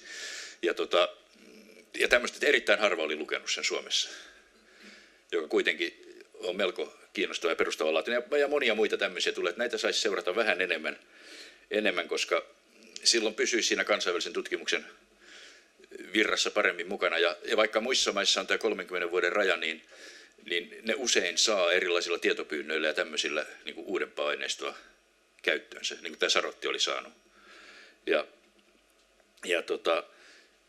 Tässä on se ongelma, esimerkiksi jos ei lueta, niin vertailu on vaikeaa, jos ei tarkasti tiedä, mitä muualla on tapahtunut. Ja sitä saisi olla paljon enemmän. Tuo Joana Rainioniemi, joka myöhemmin täällä esiintyy, niin hänhän teki esimerkiksi tuosta Suomen ja Itävallan suhteesta ja on tutkinut sitä muutenkin. Ja väitöskirja oli sitä aihepiiriä, että tämän tapaisia tarvitaan selvästi lisää. Ja voi olla, että nämä Suomessa olevat tai Suomesta kiinnostuneet ulkomaalaiset väittelijät ja tutkijat tuo tähän oman aineksensa.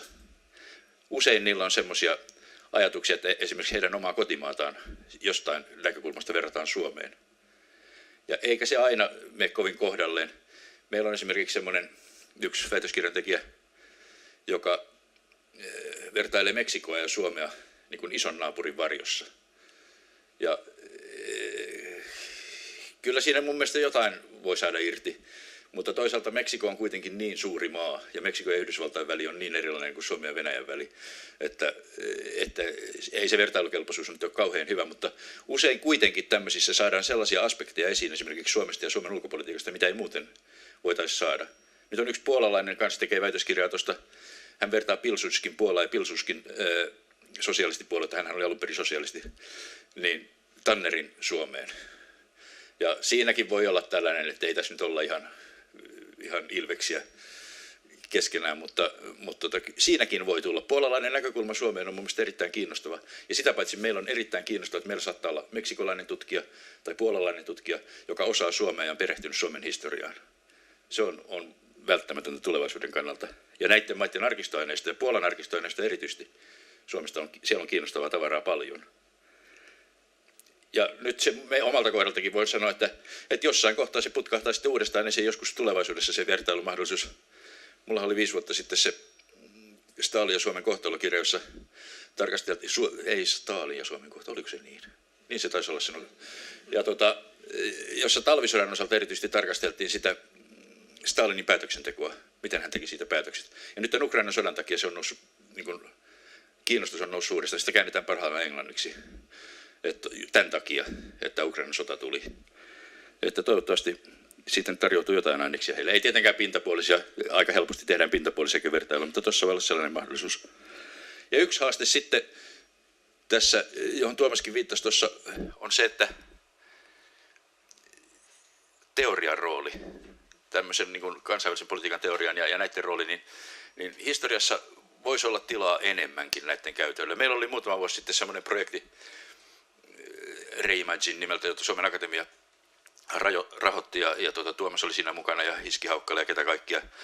niin kuin johtohenkilöille ja sitten näitä väitöskirjan tekijöitä, valtio-oppineita ja poliittisen historian tutkijoita, ja jossa koitettiin lähentää näitä kahta ainetta. Se ei nyt täysin onnistunut sillä tavalla, että kyllähän valtio-oppineet pysyi siinä teoreetikon poterossa enemmän, kun tarkoitus oli, että heille tulisi tällaista niin kuin reaaliaineistoa ehkä enemmän käyttöön, ja sitten taas historioitsijat vastaavasti näissä lähdefetisisteinä tarkasteli, että mitä arkistosta löytyy ja tämmöistä, mutta kyllä siinä niin kuin ensiaskeleita otettiin, ja sitä suuntaa kannattaa varmasti koittaa jatkaa. Nyt jos vielä katsotaan noita mahdollisia tulevia tutkimuksen suuntia, mitä tässä tulee ja minkälaiset näköalat nyt on lähitulevaisuudessa Suomen ulkopolitiikkaan liittyvässä tutkimuksessa, niin yksi asia on aivan selvä, että tämmöistä NATOon liittyvää tematiikkaa, mihin Tapio viittasi tuossa avauspuheenvuorossaan, esimerkiksi turvallisuuspolitiikkaan ja tiedusteluun ja tämmöisiin liittyen, sitä tulee paljon lisää. Kyllähän nykyhetki vaikuttaa aina historian tutkimuksen sillä tavalla, että mitä aiheita valitaan. Ja nyt kun tulee tämä NATO, niin sitä ruvetaan vetämään historiasta sitten, että minkälaiset juuret tällä ja tällä asialla on. Ja sieltä tulee, ja sitten nuoret tutkijat tietää, että tämä on sellainen aihe, jolla voi saada myöskin rahoituksen ja mainetta. Että kyllä tähän tartutaan. Eikä mä nyt mene yksityiskohtiin, mitä te voitte itse kuvitella, mitä kaikkea siitä tulee. Semmoinen seikka, joka on pikkusen askarruttanut mieltä, on tämä, että nyt on selvästi käynyt tämän Ukraina-käänteen johdosta, mikä on tapahtunut, niin siinä samassa yhteydessä tutkimuksessakin on paljon aikaisempaa voimakkaammin tullut esiin toi suomettumisen näkökulma. Ja sehän kelpaa hyvin niin kuin politiikan ja median aineistoksi, mutta tutkimuksen lähtökohtana ja analyysin välineenä se on aika karkeatekoinen. Se on heikosti määritelty, mitä se tarkoittaa, ja sen alle voidaan panna vaikka minkälaisia juttuja sinne. Tuntuu hankalalta hyväksyä, hän ei ole paikalla, älkääkä kannelkokaan, että Jari Tervo sanelee jotenkin niin kuin meille, että mikä on oikea lähtökohta, että voi ottaa vähän itsekin ajatella ehkä enemmän, että mun mielestä tutkimus vaatii vähän hienovaraisempaa erittelyä kuin tämmöisen yleisleiman, varsinkin kun se on niin, sanotaanko sellainen raaka käsite, sitä pitäisi vähän eritellä ja hienostaa ennen kuin se kunnolla saataisiin toimimaan. Ja nyt on sellaista aika paljon, että esimerkiksi KGB-kontaktiin leimataan automaattisesti, että se on kamalaa. Ja Paasikivikin kirjoitti joistakin päiväkirjaansa, että se ja se on Berian palveluksessa, joka Beria on tietysti paljon pahempi mies kuin kukaan siellä nykyään, mutta olen kätellyt häntä enkä ole tullut siitä sairaaksi. Että kyllä siinä niin kuin sellainenkin ominaisuus on tuossa KGB:ssä, että ei se nyt ole niin kuin pelkästään se 3 kirjaimen leima. Onhan se pahisten putiikki tietenkin, mutta jos ajattelee Suomen ulkopolitiikkaa sodan jälkeisen aikana, niin niiden kanssa siinä kuitenkin jouduttiin aika paljon asioimaan. Sellaista mä en hyväksy ollenkaan, mikä nyt on yleistynyt myöskin, että Paavo Väyryseen nojautuen jotenkin arvostellaan suomettujia. Että se ja se on suomettunut ja se ja se on suomettunut, toisin kuin Paavo Väyrynen, joka oli oikealla linjalla aina. Tämä tuntuu kyllä melko erikoiselta. Ja tätä kohtaa musta pitäisi, ettei sitä nyt automaattisesti nielasta sitä suomettumista semmoisena sulattamattomana pakettina, niin se vaatisi kyllä mun mielestä pikkusen parempia lähtökohtia. Ja sitten yksi, mikä varmasti tulee lähivuosina lisääntymään ja yleistymään, on se, että tullaan ottamaan tutkimuksen kohteeksi semmoisia teemoja, yleisiä teemoja, joissa Suomi saattaa olla toimijana, mutta ei omassa asiassaan, siis sillä tavalla striktisti tässä kohtaa, missä nyt ollaan maailmassa kartalla, vaan yleisemmissä kysymyksissä toimijana. Tuolla tuli tämän 25 vuoden salaisuusraja hyväksikäyttäen tuolla Turussa tuli, missä mä olin aikaisemmin, niin aika kiinnostava gradu jo näistä Suomen ensimmäisistä kehitysapuhankkeista, jossa oli saatu käyttää tietenkin 25 vuoden takaisia näitä aineistoja. Ja tästä kehitysavustahan usein annetaan sellaista melko silottelevaa kuvaa, kun siitä tehdään joku vuosikertomus tai muu tällainen, mutta siellä oli sitten kaivettu ulkoministeriön alkuperäiset raportit, mitä oli näistä. Tansaniassa oli semmoinen satamahanke, joka kuului näihin ensimmäisiin, ja siitä oli kaivettu esille, ja Mun mielestä erittäin realistinen, hyvä gradu, suomalainen tekijä, nuori mies, mä en tiedä mihin hän on joutunut.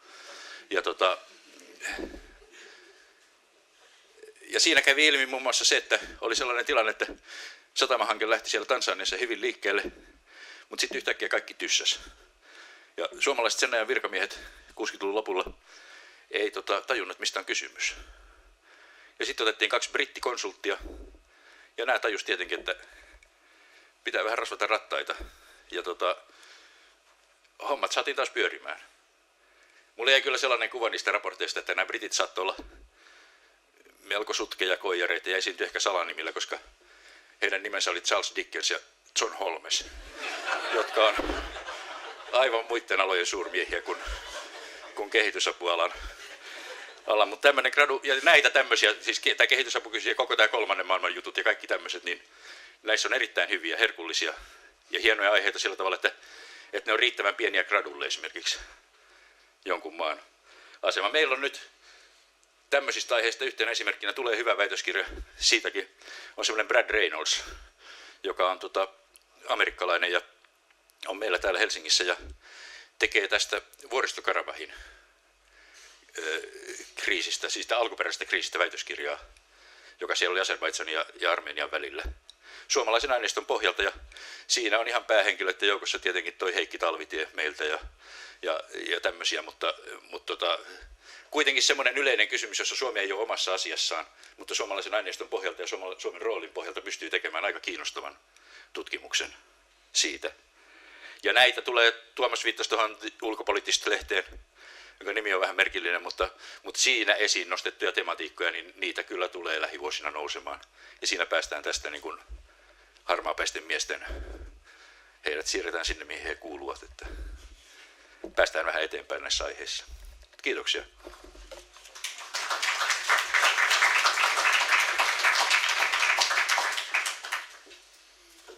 No niin. Täällä harmaapäinen mies jälleen sitten lavalla. Tämä Kimmo mainitsema Brad Reynolds, niin hän on saanut ulkopolitiikan tutkimuksen säätiöltäkin rahoitusta tähän hankkeelleen. Joo, no, kyllä.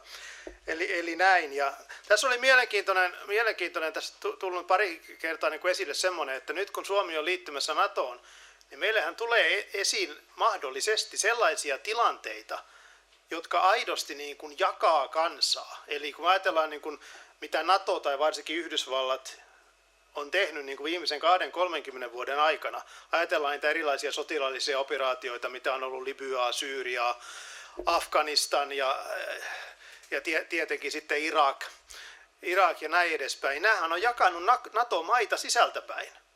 Tietyissä NATO-maissa ollaan käyty aivan valtavan kiivasta keskustelua, siis julkista keskustelua siitä, että mennäänkö mukaan, jos mennään, niin millä ehdoilla.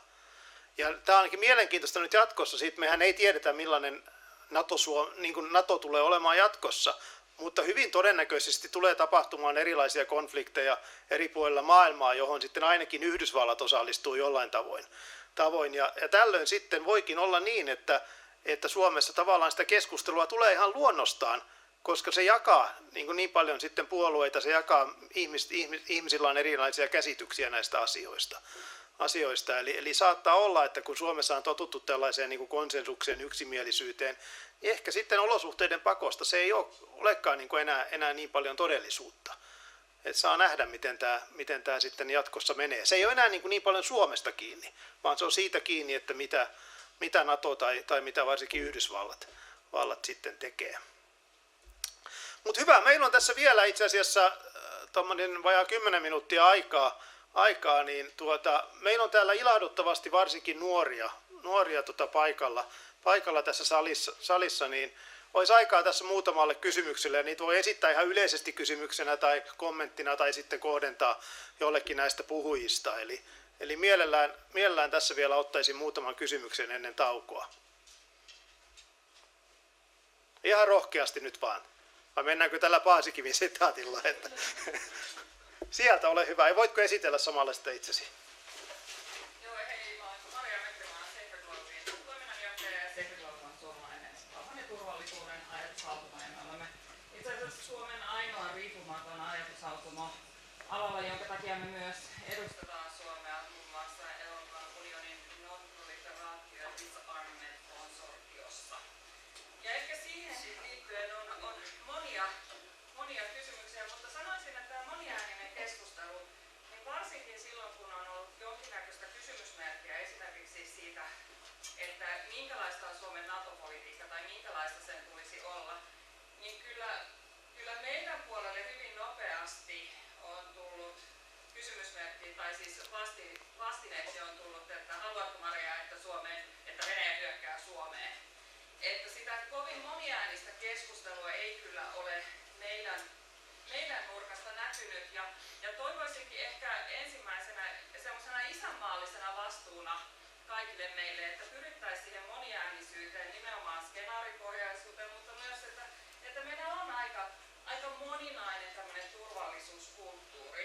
Mutta sitten ehkä siihen liittyen niin kysymyksenä olisi myös se, että miten me turvataan tiettyjen aihepiirien semmoinen strateginen osaaminen Suomessa. Tällä tarkoitan erityisesti aseisiin liittyvää tutkimusta. Mun käsittääkseni meillä tällä hetkellä ei ole yhtään kunnon asiantuntijaa biologisissa aseissa. Ydinaseasiantuntijat ovat tällä hetkellä Ruotsissa lähinnä. Nyt me ollaan täysin uudessa tilanteessa myös niin, että meillä pitäisi kehittää Suomen omaa ydinasepolitiikkaa. Meidän pitäisi myös miettiä, mikä meidän politiikka on Natossa, miten me otetaan vastaan varsinkin ehkä siviilipuolen mahdollisuuksia Natossa.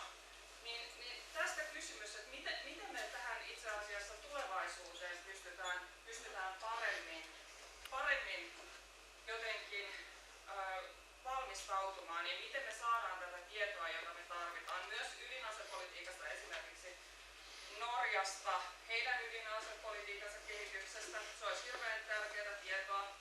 Ja sitten viimeisenä noteerasin Forsberg myös konstruktivismista puhui, joka toki on, mutta halusin noteerata myös sen, että se on tällä hetkellä myös ihan elävää arkea. Eli olipa tuossa keväällä Brysselissä, jossa sitten kansainvälisen politiikan tutkijat, heitä oli 200, puhuivat siitä, että miten nyt odotetaan Venäjän vastatoimia Suomelle. Ja nyt katsotaan, että miten Venäjä aikoo kostaa Suomelle. Nostin tämän aiheen esille ja sanoin, että olisin kiitollinen, jos he eivät jatkaisi tätä retoriikkaa, koska itse asiassa me Suomessa emme pelkää Venäjän vastatoimia. Ja jollain lailla ehkä se meidän vastuu myös, että tämä tilanne on nyt todella herkkä ja kehittyvä. Kiitos. Hyvä, kiitoksia. Tuossa oli paljon niin kuin just tätä tiedon tarvetta ja sitä, että miten sitä voidaan käyttää keskustelun pohjana. Mun mielestäni tuo kommentti liittyy nimenomaan tähän niin kuin paneeliin, mikä tässä tulee sitten tauon jälkeen. Ja siellähän on mukana esimerkiksi Tapio Juntunen Tampereen yliopistosta, joka nimenomaan tutkii tätä ydinasekysymystä. Eli siinä varmaan sitten palataan tähän tematiikkaan. Okei, oliko sitten siitä, otetaan seuraavaksi. Joo, kiitos. Ehkä enemmän Minna Olander. Mä oon just tullut tänne UPille Saksasta 10 vuoden jälkeen. Kiitos. Ja siis mulla on nyt todella tuoreessa muistissa nämä tavallaan nämä vaikutelmat esimerkiksi Saksasta, että miten tämä Suomen ja Ruotsin NATOon liittymisprosessi näyttäytyi siellä. Ja tässä oli esimerkiksi yksi sellainen todella yleinen väärinymmärrys oli, että tämä oli tällainen täysin pelkoon perustuva päätös, että Suomella meni nyt sitten pupupöksyyn tämän pitkän rajan kanssa ja sitten juostiin NATOon syliin turvaan. Ja sitä oli todella vaikea, melkein mahdotonta saada silleen debunkattua tätä väärinkäsitystä, että tässä tosiaan oli tämmöisestä todella pragmaattisesta, käytännönläheisestä päätöksestä enemmän, tai totta kai siihen liittyy myös tätä shokkia ja sitä säikähdystä, mutta se ei ollut siinä se tavallaan ajava tekijä. Että se on ehkä yksi haaste, että miten Suomessa kommunikoidaan ulospäin. Ja minkä mä myös havaitsin oli, että niin kun Venäjän informaatiovaikutus ei ole niinkään iso uhka Suomessa, koska täällä on aika hyvä sellainen oma niin kun vastustuskyky sitä vastaan, mutta se on tosi iso ongelma Suomen ulkopuolella ja se voi yhtä paljon vaikuttaa Suomen niin kun asemaan ja niin kun ulkopoliittiseen tilanteeseen, jos sitten muualla tällaiset narratiivit hirveän helposti lähtee laukkaamaan, koska suuri osa ihmistä ei tiedä Suomesta mitään, niin sitten on todella helppo uskoa mitä tahansa ja niin kun sit hirveän paljon on kaikkea huonoa. Huonoa lehdistöä niin kuin myös tai raportointia Suomesta. Ja sitten niin kuin yksi tällainen asia, niin kuin, että tämä on ehkä yksi asia, mitä pitää nyt miettiä aika paljon ja mihin pitää Suomen keskittyä. Silleen, niin kuin Suomihan tietenkin hirveästi aina just syynää tätä maakuvaa ja kaikkea, ja mikä on todella hyvä. Että tämä on niin kuin yksi sellainen aika iso osa tätä ja mun mielestä tämä Sanna Marinin viimeisin tanssivideokohu oli myös hyvä sellainen esimerkki siitä, että miten se lähti aivan käsistä todella monella tasolla ja sille, että miten niin kuin tällaiset ei välttämättä tällä hetkellä enää pysy silleen niin kuin vaan Suomen mediakentässä, vaan ne saattaa yhtäkkiä sitten boksahtaa sieltä ulos, mihin me ei ole totuttu. Että tässä on niin kuin ja siihen muuten yleisin selitys oli, että tämä oli joku FSBn hakkerointioperaatio ollut. Että se oli ihan älytöntä ja ei myöskään niin kuin saanut mistään enää sitten korjattua niin kuin kansainvälisestä lehdistöstä. Että tässä on yksi sellainen mun mielestä todella iso haaste Suomelle tässä informaatiokentällä. Ja sitten yksi todella kiinnostava kysymys, minkä mulle esitti yksi Bundeswehrin tällainen admiraali, kun olin siellä pitämässä yhtä luentoa vähän aikaa sitten, tai se oli niinku tällainen niinku näkökulma, mitä musta tuntuu, että niinku Suomessa ei vielä oltu mietitty tähän NATOon liittymiseen suhteen, että siellä oli sellainen, niinku, että Suomi ja Ruotsi, niinku, nyt kun he vihdoin liittyvät NATOon, että se on hienoa näin, ja sitten, että NATOon pitää kanssa miettiä, että Suomi ja Ruotsi tietenkin tulee myös niin kuin omien odotustensa kanssa liittyä ja näin. Ja sitten mä niin kuin mietin, että onkohan Suomessa oikeasti ajateltu sitä, että mitkä Suomen odotukset vaikka NATO-kohtaan on, tai onko sitä mietitty kovin paljon ainakaan. Että kun musta tuntuu, että sitä on enemmän mietitty just silleen, että no mitä vastuita meille tulee tästä, mitä meiltä odotetaan, miten meidän pitää mukautua ja kaikkea tällaista. Että sekin on ehkä sellainen, niin kuin, että NATOssa myös silleen niin kuin, on sellainen oletus, että Suomella on myös ehkä jotain odotuksia tai käsityksiä. Että se on niin kuin ehkä myös sellainen hyvä, että Suomessa ehkä ollaan sitten niin nöyriä, että ajatellaan, että meille nyt vaan tulee tästä jotain vastuita, mutta että Suomi on aika arvostettu kumppani NATOssa. Kaikki, kenen kanssa mä oon ikinä jutellut, entiset natolaiset, niin on ihan innoissaan tästä, koska suomalaisia arvostetaan todella paljon. Että tätäkin kannattaa silleen sitten pitää mielessä, että Suomella on oikeasti tässä semmoista leveragea. Kiitos. Hyvä. Tästä ennen kuin päästetään teidän tauolle, niin tästä puheenvuorosta tuli minusta kaksi erittäin mielenkiintoista huomiota. Ensimmäinen just se, että kuinka paljon niin kuin Suomi sitten todellakin niin kuin miettii sitä ja nimenomaan laajemmin yhteiskunnassa sitä, minkälainen niin kuin valtio me ollaan NATOssa. Ja toivottavasti se ei ole mitään semmoista yksimielisyyskeskustelua, vaan että se on avointa pohdintaa siitä ja sitten ennen kuin annan tästä Tuomakselle vielä ihan pikku puheenvuoron, niin toinen asia, mikä tuosta sun puheenvuorosta tuli Minna hyvin esille, on tavallaan just tämä, esimerkiksi tämä sosiaalinen media ja muu tämä, että keskustelua Sanna Marinin tähän kohuun viitaten ja muuta, että nykyäänhän meidän päätöksentekijät ei enää pysty mitenkään kontrolloimaan mitään niin kuin tiedon kulkua. Ne ajat on kaikki mennyttä. Ja mun mielestä se on hieno asia. Täällä on varmasti salissa muita, jotka on eri mieltä siitä, mutta se on niin kuin aidosti mun mielestä hyvä asia, koska se avaa tätä, se tekee samalla myös niin kuin tästä informaatiokentästä vaikeammin hallittavan. Ja on kaiken näköistä kilpailevaa totuutta ja valhetta ilmassa, mutta keskustelun näkökulmasta se ehkä kuitenkin sitten on niin kuin hyvä asia. Mutta Tuomas. Ihan lyhyt ja kommentti Minnalle ja kehut siitä, että hän oikeasti oli tällainen puhuva pää Saksan mediassa tämän NATO-kevään aikana ja se oikeastaan johtaa tähän laajempaan, että jos puhutaan tutkijoiden roolista ja merkityksestä, niin ilman Minnaa Saksassa, ja tämä koskee myöskin muita eurooppalaisia valtakieliä, niin meillä pitäisi olla kyky tutkijoiden puhua muutakin kuin englantia ja kertoa Suomen ulkopuolisesta siinä tilanteessa kerran 10-15 vuodessa, kun sellainen tilanne tulee, jolloin sitä täytyy selittää. Se ei voi olla noiden suurlähetystöjen harteilla, se ei toimi kokonaan, se ei voi olla kulttuuristuuttien Ja taas mun mielestä on asia pohdittavaksi, että voiko tälle niin kuin oikeasti tehdä mitään. Resurssit on tietysti rajalliset ja isoista resursseista ei puhuta, mutta kyllä sama lopuksi täytyy vielä ottaa se huomio, että meidän nuorten tutkijoiden keskuudessa muiden kielten kuin englannin kielen osaamisen taso on laskenut niin huolestuttavasti, että jotakin tarvitsisi kyllä sillekin tehdä, jotta pystytään eurooppalainen, oli sitten kyse EUsta tai NATOsta, vaikuttaa silloin, kun on kyse Suomen ulkopolitiikasta. Siis ulkopolitiikan tutkimuksen säätiöhän tosiaan myöntää näitä kielistipendejä vuosittain ja siinä on just tämä, että jaan tämän Tuomaksen huolen siitä, että miten sekä tieteen maailma että ylipäätään maailma menee tähän, että englanti tuntuu olevan se ainoa kieli jota käytetään. Mutta nyt on sitten aika pitää tauko tuollainen 10-15 minuuttia ja tauon jälkeen sitten jatketaan tällä paneelikeskustelulla ulkopolitiikan tutkimuksen suunnasta. Kiitoksia.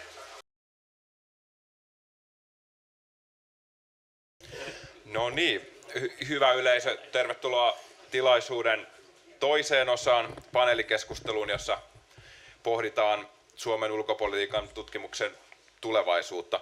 Olen Matti Pesu, mä olen ulkopolitiikan tutkimuksen säätiön asiamies, eli tuen säätiön hallitusta yleismies Jantusena ja samalla mä olen johtava tutkija ulkopoliittisessa instituutissa ja lokakuusta alkaen meikäläisen institutionaalinen koti on tässä uudessa Suomen ulkopolitiikka Pohjois-Euroopan turvallisuus- ja NATO-tutkimusohjelmassa. Mulla on ilo esitellä 4 paneelikeskustelijaa. Meillä on mukana 2 historioitsijaa ja 2 politiikan tutkijaa, eli tasapaino on hyvä, kauhun tasapaino on hyvä. Ensinnäksi mä haluan esitellä Johanna Rainioniemen. Hän on poliittisen historian apulaisprofessori Helsingin yliopistossa ja hän on erikoistunut pienten eurooppalaisten yhteiskuntajärjestelmään tai läntisten demokraattisten maiden puolueettomuuden historiaan. Erityisesti Johanna on myös ulkopolitiikan tutkimuksen säätiön hallituksen jäsen. Sitten meillä on Tapio Juntunen. Hän on turvallisuuden tutkimuksen yliopisto-opettaja ja politiikan tutkimuksen tutkinto-ohjelma vastaa Tampereen yliopiston johtamisen ja talouden tiedekunnassa ja tutkimuksessaan hän on perehtynyt muun muassa Suomen ulko- ja turvallisuuspolitiikkaan, sen historiaan ja ydinaseriisuntapolitiikkaan. Sitten meillä on mukana Johanna Ketola. Hän työskentelee tällä hetkellä erikoistutkijana ulkoministeriössä ja hän on myös jatko-opiskelija Turun yliopistossa ja oli myös aivan vasta meikäläisen kollega ulkopoliittisessa instituutissa. Ja Johanna tekee väitöskirjaa tietopohjaisen päätöksenteon rajoitteista ja mahdollisuuksista Suomen ulkopolitiikassa. 4. panelisti Jukka Pesu. Hän on tutkijatohtori Turun yliopistossa ja Jukka on tutkinut ja tutkii rauhanturvaamista ja kriisinhallintaa ja sisäistä ja ulkoista turvallisuutta sekä turvallisuustoimijoita ja kansainvälisiä järjestöjä. Ja ammun heti alas mahdolliset nepotismisyytökset ja painottamalla me emme ole Jukan kanssa sukua. Meillä on paneelissa mukana yhteensä 4 säätiön apurahansaajaa. Johanna Ketola, Tapio, Jukka ja meikäläinen. Me ollaan kaikki aikoinaan saatu apurahaa väitöstöihimme ja Johanna on itse asiassa meidän tuoreen apurahansaajamme viime vuodelta. Ja uusi apurahahaku alkaa tosiaan nyt lokakuun alusta alkaen ja on auki aina lokakuun loppuun asti.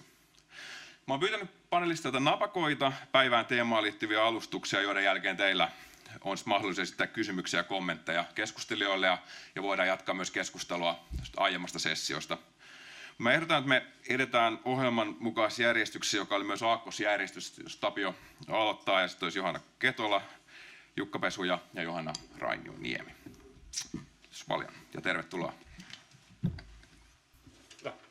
Kiitoksia Matti ja kiitos ensinnäkin kutsusta tähän tilaisuuteen. Hieno olla mukana, hieno nähdä näin paljon jengiä täällä salissa ja hieno huomata jotenkin pääsevänsä näinkin arvovaltaiseen porukkaan mukaan puhumaan. Tämä tehtävänanto oli tosiaan miettiä että ulkopolitiikan tutkimuksen tulevaisuutta, mutta itsellä niin kuin monesti niin kuin luen itteni tällaisen niin kuin ymmärtävän yhteiskuntatiede tulkitsevan tradition edustajaksi, niin kuitenkin katse kääntyy helposti sinne niin kuin menneisyyteen.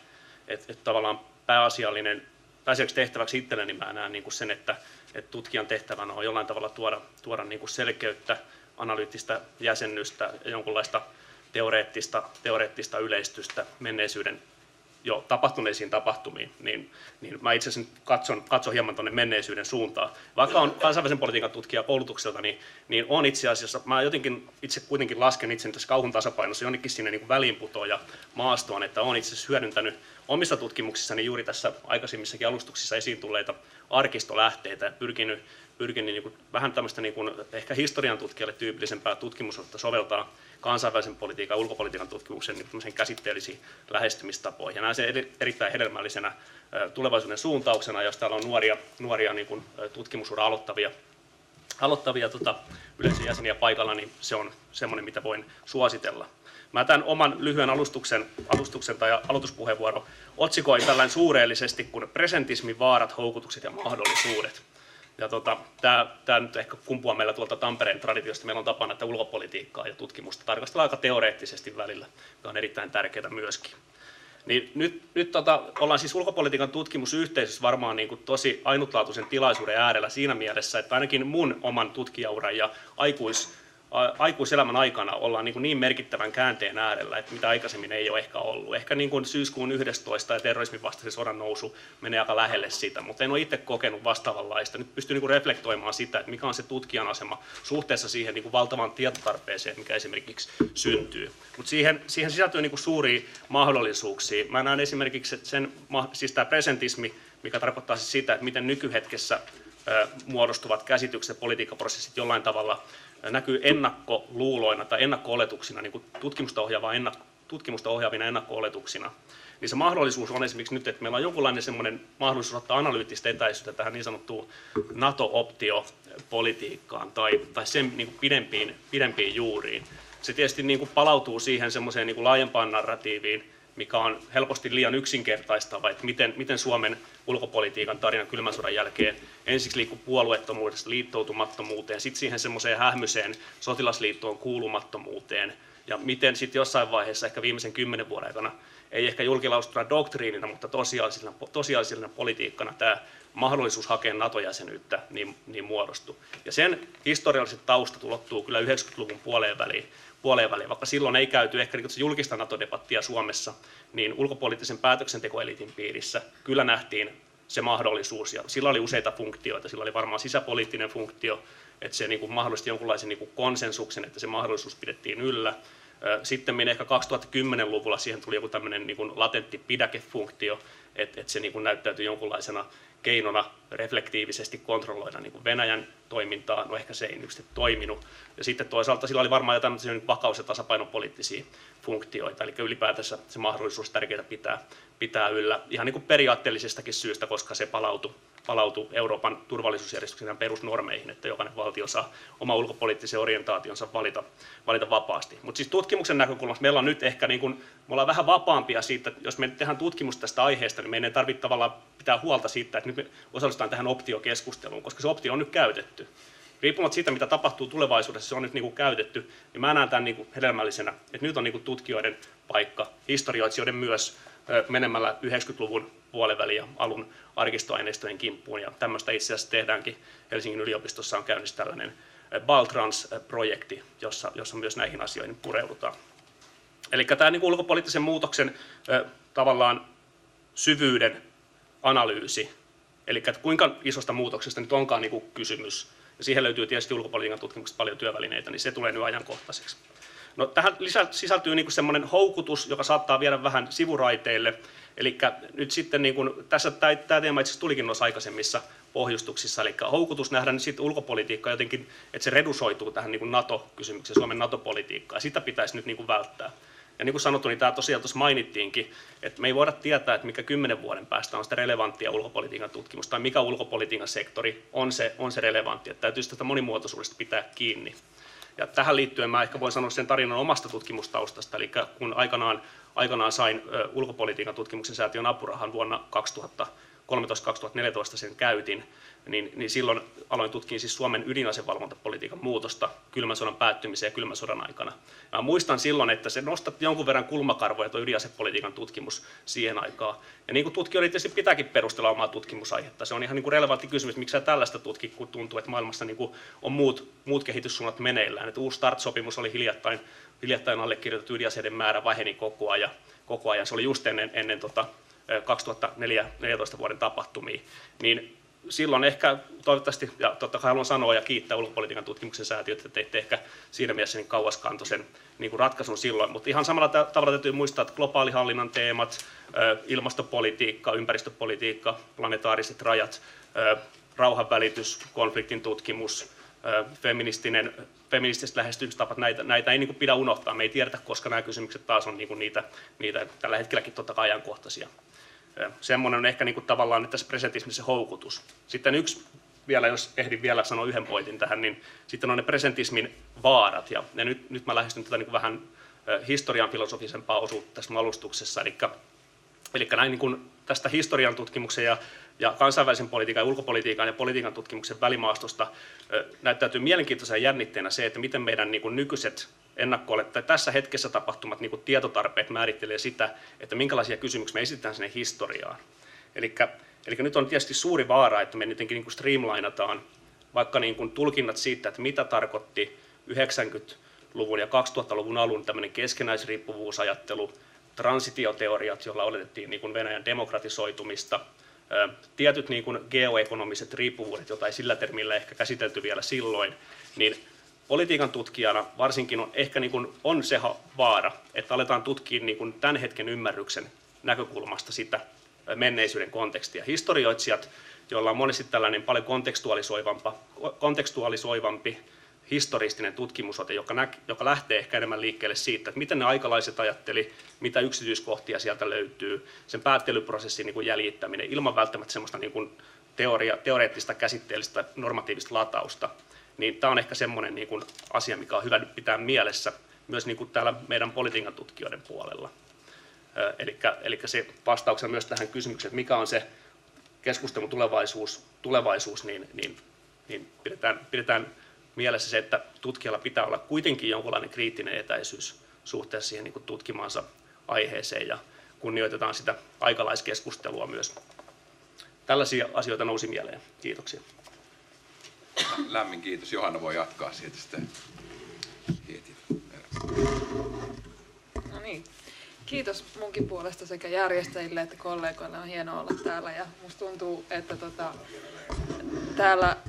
täällä sali on täynnä ikään kuin saman perheen jäseniä, että on kyllä salissa näkyy yksi sun toinenkin, jota tässä niin kuin työuran ja tutkija-elämän aikana on tullut tavattua ja on tullut tehty yhdessä töitä. Että mun oma tausta niin kuin tähän tutkimukseen aiheena on siis tietopohjaisen päätöksenteon mahdollisuudet ja haasteet Suomen ulkopolitiikassa, niin on se, että mä olen ollut vajaan 10 vuotta virkamiehenä, olen ollut ulkoministeriössä töissä ja Euroopan ulkosuhdehallinnossa ja sitten sieltä päädyttyäni takaisin Suomeen sitten, niin menin Suomalaisen tiedeakatemiaan töihin, jossa sitten tämä kiinnostus oikeastaan tämmöistä akateemista tutkimusta kohtaan niin kuin heräsi.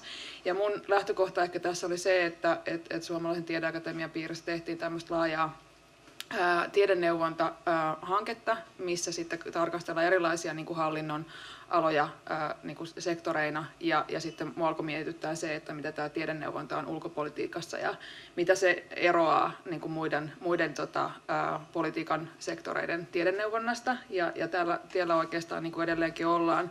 Ja oikeastaan niin kuin monet tutkimuskysymyksetkin, mitkä mulla on lähtee niin kuin siitä kysymyksestä, että mitä eroa tässä ulkopolitiikassa on verrattuna muihin politiikan aloihin.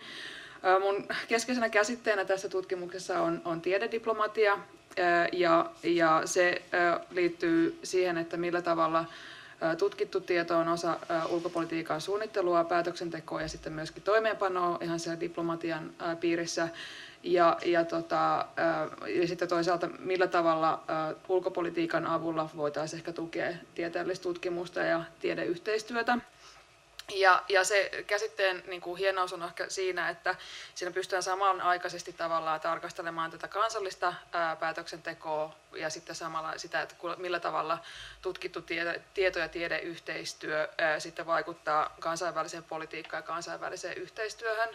Ja tänään itse asiassa huomasin, että tuossa oli YK-pääsihteeri twiitti siitä, että Montrealin sopimus, millä siis rajoitetaan rajoitettiin aikoinaan niin kuin otsonikerroksen hajottavien aineiden pääsemistä ilmakehään, niin on nyt tullut 35 vuotta, niin tämä on ehkä hyvä esimerkki siitä, missä myöskin suomalaiset tutkijat on ollut aikoinaan mukana, että keräämässä sellaista tietopohjaa, minkä kautta on sitten tullut kansainvälisiä sitovia sopimuksia. Ja tässä on ehkä hyvä semmoinen esimerkki siitä, mitä tiedediplomatia niin kuin parhaimmillaan voi olla, että monenkeskisen yhteistyön vahvistamista ja tämmöisen sääntöpohjaisuuden niin kuin vahvistamista, mikä on meidän ulkopolitiikassa tärkeää.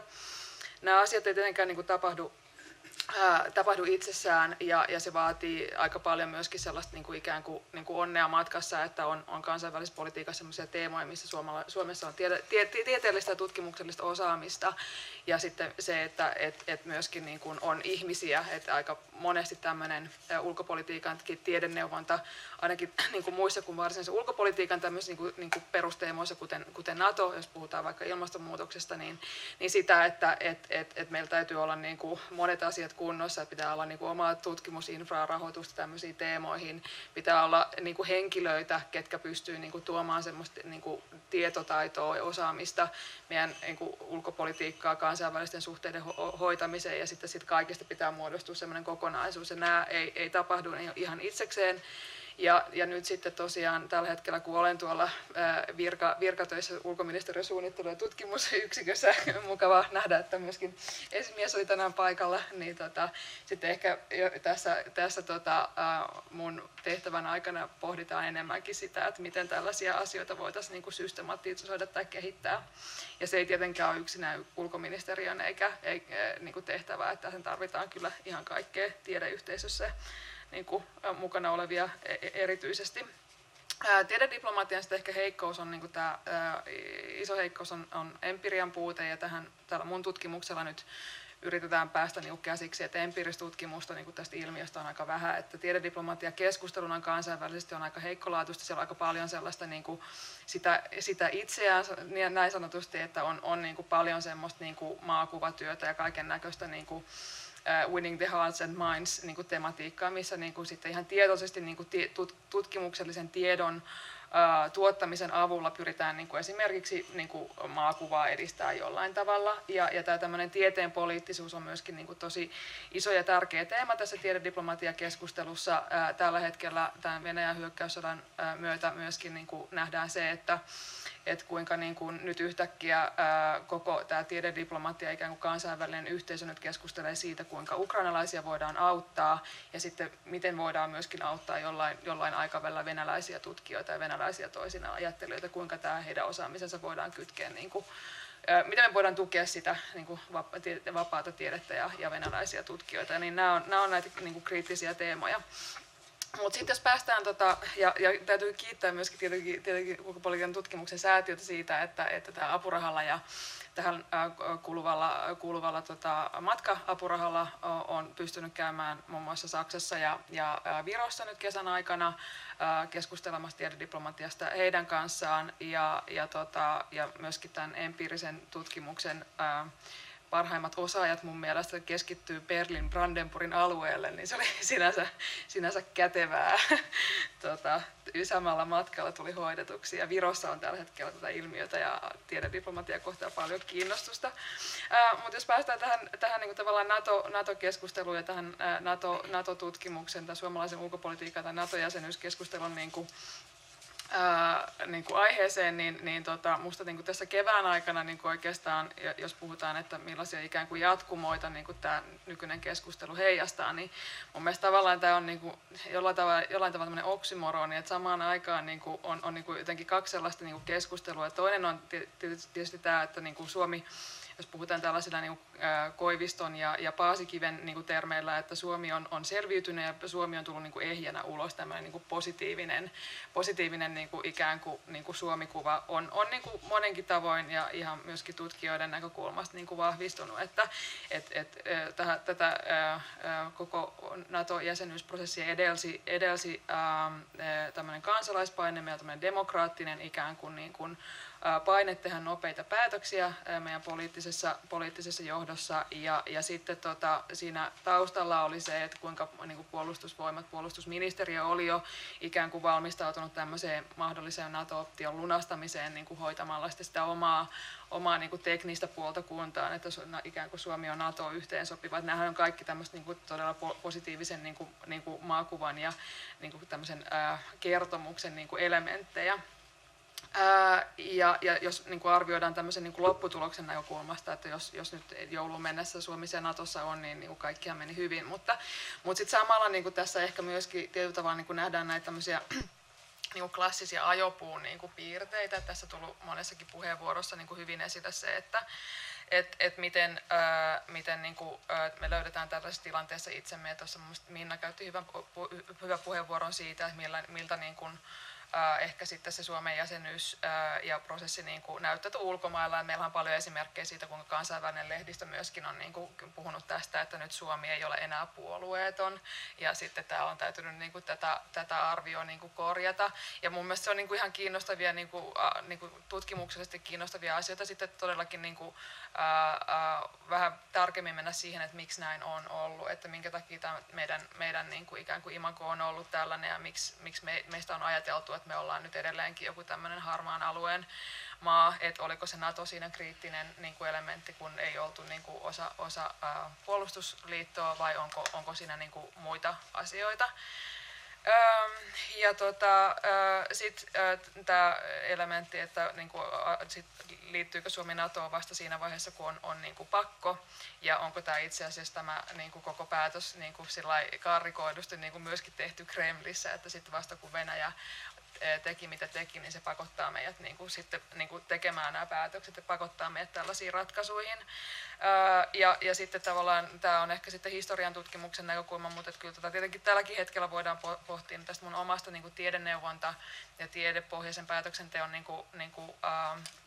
näkökulmasta, niin musta on kiinnostavaa arvioida justiin. Sitten ehkä myöhemmässä vaiheessa tämä tulee, arkistot avautuu, niin poliittisen historian tutkijoille jää pohdittavaksi sellaiset kysymykset, että mitä neuvoja tämän NATO-keskustelun aikaan on ollut, miten ne on muuttunut tässä prosessin aikana, keitä on kuunneltu, miksi, onko joku ollut erimielinen ja millä perusteella ja tällaiset asiat.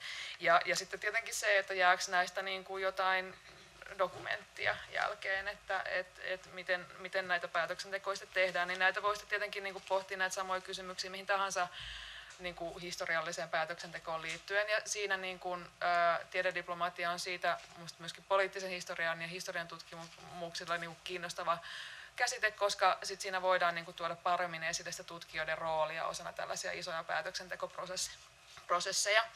Ja jos tästä ajopuuteoriasta niin kuin ajatellaan tällä tavalla niin kuin osallisuuden näkökulmasta ja avoimuuden näkökulmasta, niin eikä niinkään niin kuin lopputulosten näkökulmasta, niin tähän varmaan niin kuin saadaan niin kuin kiinnostavaa jäsennystä sitten myöhemmässä vaiheessa tutkimuksellisesti. Mutta ehkä yksi sellainen asia, mikä tässä aikaisemmissa puheenvuoroissa on tullut esiin ja mikä mä halusin tässä omassa niin kuin, puheenvuorossani myöskin sitten niin kuin tarttua, on tämä, että kun puhutaan siitä, että tutkimusta pitää tehdä niin kuin tietyistä aiheista, ei pidä tehdä tietyistä aiheista ja sitten se, että kuinka niinku vuorovaikutuksessa niinku tutkijat ja päätöksentekijät on ja kuinka tämä kaikki tämä skene on aika niinku miehistynyttä ja harmaantunutta, niin mun mielestä samaan aikaan tätä niinku keskustelua niinku kannattaa käydä niinku myöskin niinku siitä näkökulmasta, mitkä nämä nuorten tutkijoiden tai ylipäätään tutkijoiden niinku realiteetit niinku on tässä niinku, maailman tilanteessa, että toki juuri niin kuin on tässä tullut hyvin niin kuin käyty läpi sitä, että kuinka Suomen ulkopolitiikan tutkimukseen niin kuin annetut resurssit on aika vaatimattomat ja se ei ehkä välttämättä ole niin kuin kiinnostava uravaihtoehto niin kuin kaikille näiden näkymien näkökulmasta, just että mä itse teen sitä suomenkielistä tutkimusta, mutta aika iso paine niin kuin myöskin mulle on ollut siitä, että pitäisi tehdä englanniksi, että tästä sitten niin kuin tavallaan ikään kuin, tämä niin kuin etenisi johonkin. Että tämä on niin kuin varmaan iso sellainen kysymys niin kuin kaikille, että miten niin kuin tästä ulkopolitiikan tutkimuksesta ja myöskin ulkopolitiikan tutkimuksen niin kuin opiskelusta saadaan niin kuin tarpeeksi kiinnostava. Ja tähän tämä NATO-keskustelu mun mielestä tällä hetkellä niin kuin on tosi hyvä. Että meillä on nyt tämmöinen niin kuin laaja kansallinen keskustelu siitä, että millainen NATO-Suomi nyt on ja miten tämä prosessi on mennyt. Ja meillä on niin kuin tämän Venäjän hyökkäyssodan ansiosta nyt tämmöinen niin kuin laaja vilkas keskustelu. Tämän niin kuin jotenkin momentuminen, niin kuin ylläpitäminen ja sitten niin kuin vieminen eteenpäin siihen, että saadaan tarpeeksi lahjakkaita ihmisiä niin kuin opiskelemaan tai myöskin niin kuin vaihtamaan tietyllä tavalla niin kuin alaa. Että täällä yleisössäkin niin kuin näen ainakin yhden kollegan, joka myöskin niin kuin ei ole niin kuin suoraan tavallaan opiskeluita jatkanut, vaan on tullut sitten tänne niin kuin tutkimuspuolella myöhemmässä elämänsä vaiheessa, niin sekin on ehkä yksi semmoinen potentiaalinen. Ja sitten yksi semmoinen asia vielä näin lopuksi, niin ehkä tässä niin kuin, Matti pyysi myös pohtimaan niin kuin mahdollisia niin kuin tabuja tässä ulkopolitiikan tutkimuksessa, niin kyllä ehkä meillä sit edelleenkin niin kuin tutkimuspuolella, että politiikassa ei ole hirveästi tabuja, niin kuin se ollaan nähty tänä keväänä, mutta ehkä täällä tutkimuksen puolella on myöskin tämä, että niin kuin sen ikään kuin tutkijoiden niin kuin oman niin kuin arvomaailman ja ideologian niin kuin tunnustaminen, niin se ei ole ollenkaan ehkä semmoinen asia, mistä me täällä niin kuin myöskään halutaan puhua, että millä tavalla niin kuin ne omat arvot ja ideologiat ehkä niin kuin vaikuttaa siihen tehtävään tutkimukseen. Että tässä on paljon semmoista pelkoa, että se niin kuin jotenkin niin kuin, vie kaiken legitimiteetin, jos sanotaan, että olen vaikka republikaanien niin kuin kannattaja ja sitten teen tutkimusta aiheesta, niin ehkä tässä on myöskin sit tutkijoiden näkökulmasta semmoinen niin kuin mahdollisuus tietyllä tavalla, että niin kuin avataan vähän enemmän niin kuin sitä omaa suhdetta niihin tutkimusaiheisiin ja niitä metodoloita ja tieteen tekemisen tapaa. Niin tässä on ainakin yksi tämmöinen mahdollinen avaus nyt tämän meidän keskustelun myötä. Lämmin kiitos.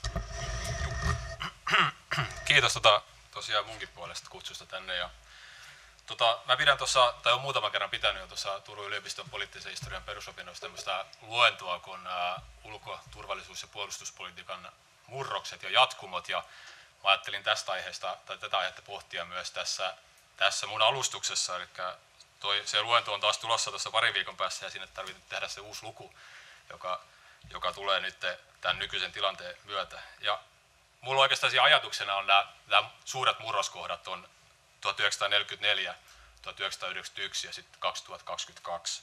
Ja tätä voi opponoida sitten, jos haluaa, että se on erimielisiä täällä, mutta tässä on jotenkin mielenkiintoisia, ne on oikeastaan vähän erityyppisiä ne kaikki murroskohdat kuitenkin. Eli jos mä ajattelen sitä joka läpi, niin 1944 tapahtui suuri kansainvälisen järjestelmän murros ja nimenomaan eurooppalaisen järjestelmän murros. Saksa hävisi sodan, Neuvostoliitto nousi. Suomen piti reagoida tähän ja syntyi tämmöinen reaalipoliittinen ajattelu. Ja se sodan jälkeen se suomalaisen ulko- ja turvallisuuspoliittiset ajatukset ei kuitenkaan yhdessä yössä heti sodan jälkeen muuttunut, vaan ne aseet laitettiin sinne varastoihin odottamaan, että jos sieltä joku tulee. Niin tätä varten piti täältä valtion johdosta käsin, tavallaan ylhäältä käsin ojentaa, opettaa suomalaista kansaa, että miten tästä turvallisuuspolitiikasta, ulko- ja turvallisuuspolitiikasta puhutaan ja miten ajatellaan. Ja tämä johti sitten tämmöisiin asioihin kuin nämä myllykirjeet ja sensuuri ja suomettuminen ja tämän tyyppisiä. Mutta siellä oli koko ajan se toinen raide. Mä ajattelin, että se on vähän niin kuin ajettiin kahdella raiteella koko ajan, eli pyrkimys oli kuitenkin siellä, missä se oli mahdollista, niin hakea tukea ja integroitua länteen niin pitkälle kuin mahdollista. Ja esimerkiksi talous ja kansainväliset järjestelmät oli tällaisia paikkoja, mistä tätä pystyttiin tekemään. Se seuraava murros, 91, niin jälleen tapahtui suuri kansainvälisen järjestelmän ja eurooppalaisen järjestelmän murros. Ja mä voisin vähän kyseenalaistaa sitä, että tapahtuiko silloin Suomessa hirveätä murrosta tässä ajattelumaailmassa. Eli toinen kaksi raidetta on ehkä ne raiteet yhdisty, mutta esimerkiksi se näkyy esimerkiksi tämän suhtautumissa nimenomaan NATOon ja miten se oli aika hankala ja miten EUn yhteinen puolustuspolitiikka nähtiin aika tosi vaikea. Ylipäätään EU-jäsenyyden liittyminen ei ollut mitenkään itsestäänselvyys. Ja mä oon itse tutkinut tätä kriisinhallintaa ja rauhanturvaamista ja se uudet operaatiot, joissa oli laajempi voimankäyttö ja sitten tuli nämä NATO-operaatiot. Ne oli tosi hankalia Suomessa. Eli siinäkään ei oikeastaan mun mielestä tapahtunut semmoista äkkinäistä murrosta. Että niin kuin tässä äsken puhuttu, niin se oli ehkä sitten semmoinen pikkuhiljaa sen jälkeen tapahtuva tämmöinen kehitys. Ja sitten tulee tämä viimeinen 2022, niin tässä tapahtuu, tämä on vähän niin kuin erilainen mun mielestä, eli tässä ei ole tapahtunut kansainvälisen järjestelmän suurta murrosta. Se voi tapahtua vielä, riippuen miten Ukrainan sota menee, mutta sen sijaan Suomessa on tapahtunut tämmöinen niin alhaalta, jos siellä niin 44 tapahtui ylhäältä alaspäin, niin täällä on ehkä tapahtunut enemmän sen alhaalta ylöspäin tapahtuva, eli nämä mielipidemittaukset osoitti voimansa ja tavallaan se lähti vyörymään se tilanne. Mutta semmoinen niin toki esimerkiksi energiasektorilla on tapahtunut murrosta, mutta se murros ei eurooppalaisen järjestelmän ei ole niin samantyyppistä murrosta tapahtunut, mikä se oli 44-91. Ja jos liittyen tähän, niin tähän meidän keskustelun teemaan, että miten tämmöinen ulko- ja turvallisuuspolitiikan tutkimus sitten tämmöisissä murroskohdissa, niin miten se, jos tätä nykyistä peilataan niitä vähän aikaisempiin, niin mun mielestä se niin tarjoaa mahdollisuuden tehdä toisaalta klassikoita, mutta myös niin on tehty aikamoisia hutejakin tässä tilanteessa. Et siinä on tiettyjä semmoisia rakenteita, jotka niin ajaa sitä ehkä, ja mistä ollaan puhuttukin tässä, että tulee vähän semmoista ehkä putkinäköä ja tämän tyyppistä. Toinen on tämmöinen niin kriisitietoisuuden kasvu, eli mäkin luin tuossa joku aika sitten Helsingin Sanomissa, kun oli tämä Susanna Hast ja Noora Kotilainen oli haastattelussa ja heidän tutkimustaan, ja sitten me ollaan lukemaan sitä kommenttipalstaa, ja siellä suunnilleen syytettiin, että he on Putinin kätyreitä ja tämän tyyppistä, koska he halusivat tutkia että millaisia kenties negatiivisia puolia tästä NATO-jäsenyydestä syntyisi. Ja se ei ole helppo ainakaan nuorena tutkijana lähteä sen uimaan siinä vastarintaan, koska jos se kommentti on tämmöinen, ja se ajaa vähän semmoiseen semmoiseen yhteen tuupiin sitä helposti, että tulee samantyyppisiä aiheita. Yleensä nämä varsinkin pienessä valtiossa tämmöiset suuret suunnanmuutokset ja päätöksenteko, niin se ei ole missään määrin se 100-0 yleensä, että se on luovitaan parhaan mukaan. Ja se tarkoittaa yleensä sitä, että sieltä on myös negatiivisia puolia, joita me nyt tässä on puhuttu, että myös olisi tärkeää nostaa esiin ja tutkia. Sitten ja tosiaan se kriisitietoisuus on, ja se tuntuu, että ihmisen psykologiaan mahtuu aina yksi kriisi kerrallaan. Et siinä vaiheessa, kun Venäjä hyökkäsi Ukrainaan, niin tämä koronakriisi hävisi kokonaan. Eli meillä on kuitenkin, jos ajatellaan tätä uhkakuvien kautta, niin meillä on erilaisia uhkakuvia tulevaisuudessa. Ja se on vähän, mä en tiedä kuinka hyvin me ollaan ennustamaan sitä tulevaisuutta, että mikä niistä toteutuu ja mikä ei. Mutta niin kuin tässä on puhuttu, niin mäkin peräänkuulutan just nimenomaan tämmöistä monipuolisia aiheita. On sitä strategista tutkimusta, mutta on kriittistä perustutkimusta ja niin edespäin. Ja me varmaan puhutaan ehkä niistä, että se ei ole välttämättä niin kuin nuorella tutkijalla, niin kuin äsken mainitsitkin, niin ei ole niin helppoa välttämättä. Siinä on tietyt rakenteet, nimenomaan rahoituksen, joka ei helposti niin kuin aja tutkimaan antaa mahdollisuutta tutkimaan marginaalisia aiheita. Ja tietenkin kyllähän tässä niin itsekin tunnustaa, että uutuuden vetää. Eli nyt on tämmöinen tilanne, niin kyllähän se vähän niin kuin kyhelmöi, että tätä haluaisin nyt vähän käsitellä ja tutkia. Mutta sitten niin, jos ajatellaan vaikka 90-luvun murrosta ja sitten tutkimuskenttää, niin silloinhan oli aika puhuttiin tämmöistä historian lopusta. No sitä on siteerattu aika paljon väärinkin, ja sitten oli kova usko tähän markkinatalouden ja liberaalin demokratian voittokulkuun, joka nyt ehkä jälkeenpäin on niille joillekin teorioille ehkä helppo vähän naureskella. Jossain taidettiin puhua, että maat, jossa on McDonald's, niin ei voi sotia keskenään, tämän tyylisiä asioita. Niin tulee väkisin mieleen, että mitkä mahtaa olla tällä hetkellä ne tavallaan ne pisteet, missä me ollaan vähän sokeita, mitkä on ne kehityskulut, mitä me ei nähdä nyt. Ja just tätä varten nimenomaan sitä, mä uskoisin, että nimenomaan sitä, kun on monipuolinen tutkimuskenttä ja tällaisen, niin sitten myös niitä tulevaisuudessa tulee myös yllätyksiä ja käännekohtia, niin sitten pystytään ehkä sieltä löytyy sitten asiantuntevuutta ja asiantuntijoita myös niihin aiheisiin.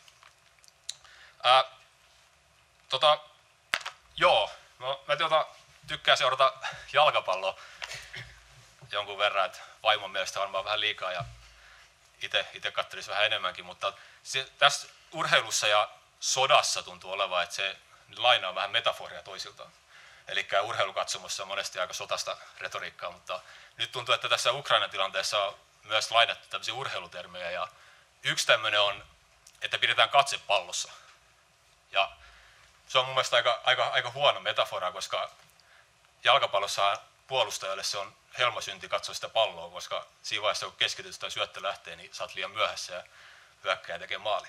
Niin mä sanoisinkin, että nostetaan katse pallosta ja katsotaan, jotta välillä myös nähdään se koko kenttä, eikä vaan tuijoteta sitä yhtä palloa koko ajan. Tämä oli tämmöinen mun ehkä loppukaneetti. Jos mä voin mainita tästä, että tosiaan, tai oli puhettakin, että mä oon, kun pyydettiin, että mainitaan, että mä oon saanut tosiaan apurahaa ulkopolitiikan tutkimuksen säätiöltä, niin voin vähän mainita, että tutkin rauhan turvaamista kylmän sodan aikana ja pyrin siinä tutkimuksessa tuomaan uusia puolia esiin. Mun mielestä siinä onnistui, että sitten nimenomaan maanpuolustuksen ja tiedustelusuhdetta ja tämmöisiä asioita esimerkiksi nostaa esiin. Ja voin tässä mainita nyt, että mä olen jatkamassa samoissa aiheissa, eli että mä tutkin kylmän sodan jälkeisiä kriisinhallintaoperaatioita ja myös sitten nimenomaan näitä NATO-operaatioita, joita sitten tuossa Balkanilla syntyi. Ja siellä niin sitä suvereniteetin ja suojeluvastuu välistä suhdetta ja Suomen suhdetta näihin, ja se vaikuttaa oikein lupaavalta, ja olen siinä oikein innoissani. Toivottavasti pääsen taas julkaisemaan kohta jotain. Kiitos. Loistavaa. Vielä Johanna. Joo, kiitoksia kutsusta tähän paneeliin. Mä olen erityisen iloinen, että olen nimenomaan tässä puoliskossa tätä keskustelua, ja on ollut tosi hauska kuulla teidän alustuksia jo tähän mennessä, samoin kuin noita aamupäivän tai aikaisemman aamunkin alustuksia, kiinnostavia näkökulmia. Oikeastaan mun rooli tässä on hiukan historiapainotteinen nyt erityisesti tällä kertaa, eli Matti pyysi mua vähän miettimään tätä historiakuvaa, joka on ollut vallitseva tai sanotaanko näkyvä tässä nyt tämän kuluneen kevään keskustelun aikana. Mä itse olen, niin kuin tuossa Kimmo Rentola muistaakseni mainitsi alkupuoliskolla tätä seminaaria, mulla on hyvin selvästi vertaileva ote historian tutkimukseen. Ja se on oikeastaan liittyy omaan taustaani siinä, että mä olen opiskellut 1990-luvun loppupuolella, joka oli sellaista Eurooppa-optimismin ja rauhanoptimismin aikaa, että se tuntuu tänä päivänä hyvin vieraalta. Ja joskus täytyy sanoa, että opiskelijoiden kanssa keskustellessa tuntuu suorastaan hurjalta, kuinka vähän optimismia on ilmassa tänä päivänä verrattuna siihen optimismiin, joka meillä oli. Itselleni se, että päästiin Erasmus-vaihtoon ja kaikki oikeastaan kiersi ympäri Eurooppaa, jätti ihan loputtoman pysyvän jäljen. Eli on hyvin vaikea, kun sä tutustut johonkin kansallisen historian tradition kirjoitukseen toisessa paikassa, niin sen jälkeen sä et enää pääse irti siitä, että oikeastaan aina hakee vähän vertailevaa perspektiiviä, koska se on loputtoman kiinnostava nähdä, miten itsestäänselvyydet yhdessä kulttuurissa asettuukin aivan toisenlaiseen raamiin toisessa paikassa. Ja tähän ehkä kannattaisin niin kuin nuoriakin edelleen menemään, koska edelleen pystyy menemään toisiin paikkoihin ja saamaan sieltä näkökulmia. Toisella tavalla olen sitten hakenut etäisyyttä ehkä tähän presentismiin. Se on tietysti historian tutkimukseen, kun päätyy, niin se on aika ilmeistä, että semmoinen taipumus on, mutta ajallisestihan me saadaan myöskin niin kuin vaihtoehtojen kirjoa esille, ja se on sitten historian tutkimuksessa se hauska puoli, että voi tavallaan katsoa ja yrittää ymmärtää aikalaisten rationaliteetteja, perusteluita, kiistoja ja muita sellaisella tavalla, johon lähtökohtaisesti ei tarvitse itse olla osallisena tietyllä tavalla mukana. No se tietysti aiheuttaa historioitsijalle sitten aina semmoisen tietyn tyyppisen etääntymisen ja suhteellistamisen, toisaalta ajattelun taipumuksen, joka ei aina taivu sitten, niin kuin sanotaanko tämmöisen niin kuin päivän politiikan analyysin tarpeisiin. Siltikin mä sanoisin, että tarkkapiirtoinen kuva menneisyydestä, tarpeeksi herkkäpiirtoinen kuva menneisyydestä on aivan keskeinen sille, että me pystytään muodostamaan analyyttisesti kaikista terävimmät ja oikeasti maaliin osuvat kysymykset nykypäivästä. Ja tässä mielessä sanoisinkin, että se oikeiden kysymysten kysyminen on ihan keskeisen tärkeää myös tämän päivän tavallaan ulkopolitiikan tekemiselle. No mä oon itse tutkinut puolueettomuuspolitiikkaa paljon ja varsinkin näiden pienten niin sanotusti länsi-eurooppalaisten puolueettomien erotuksena nyt tähän sitoutumattomien maiden liikkeeseen kylmän sodan aikana. Näiden maiden puolueettomuuspolitiikkaa, mutta laajemmin niiden tapaa muodostaa kansallista konsensusta ulkopolitiikan, eli siihen aikaan puolueettomuuspolitiikan paljon alueella ja toisaalta talouspolitiikan alueella. Jos me katsotaan tämän kevään keskustelua, niin se on ollut hämmentävä havaita, kuinka hämärä on kuva suomalaisen puolueettomuuden historiasta ja miten se sekoontuu yhteen suomettumisen kanssa. No se on yksi asiansa ja sillä on tietysti päivän poliittinen oma taustansa, miten se menee näin.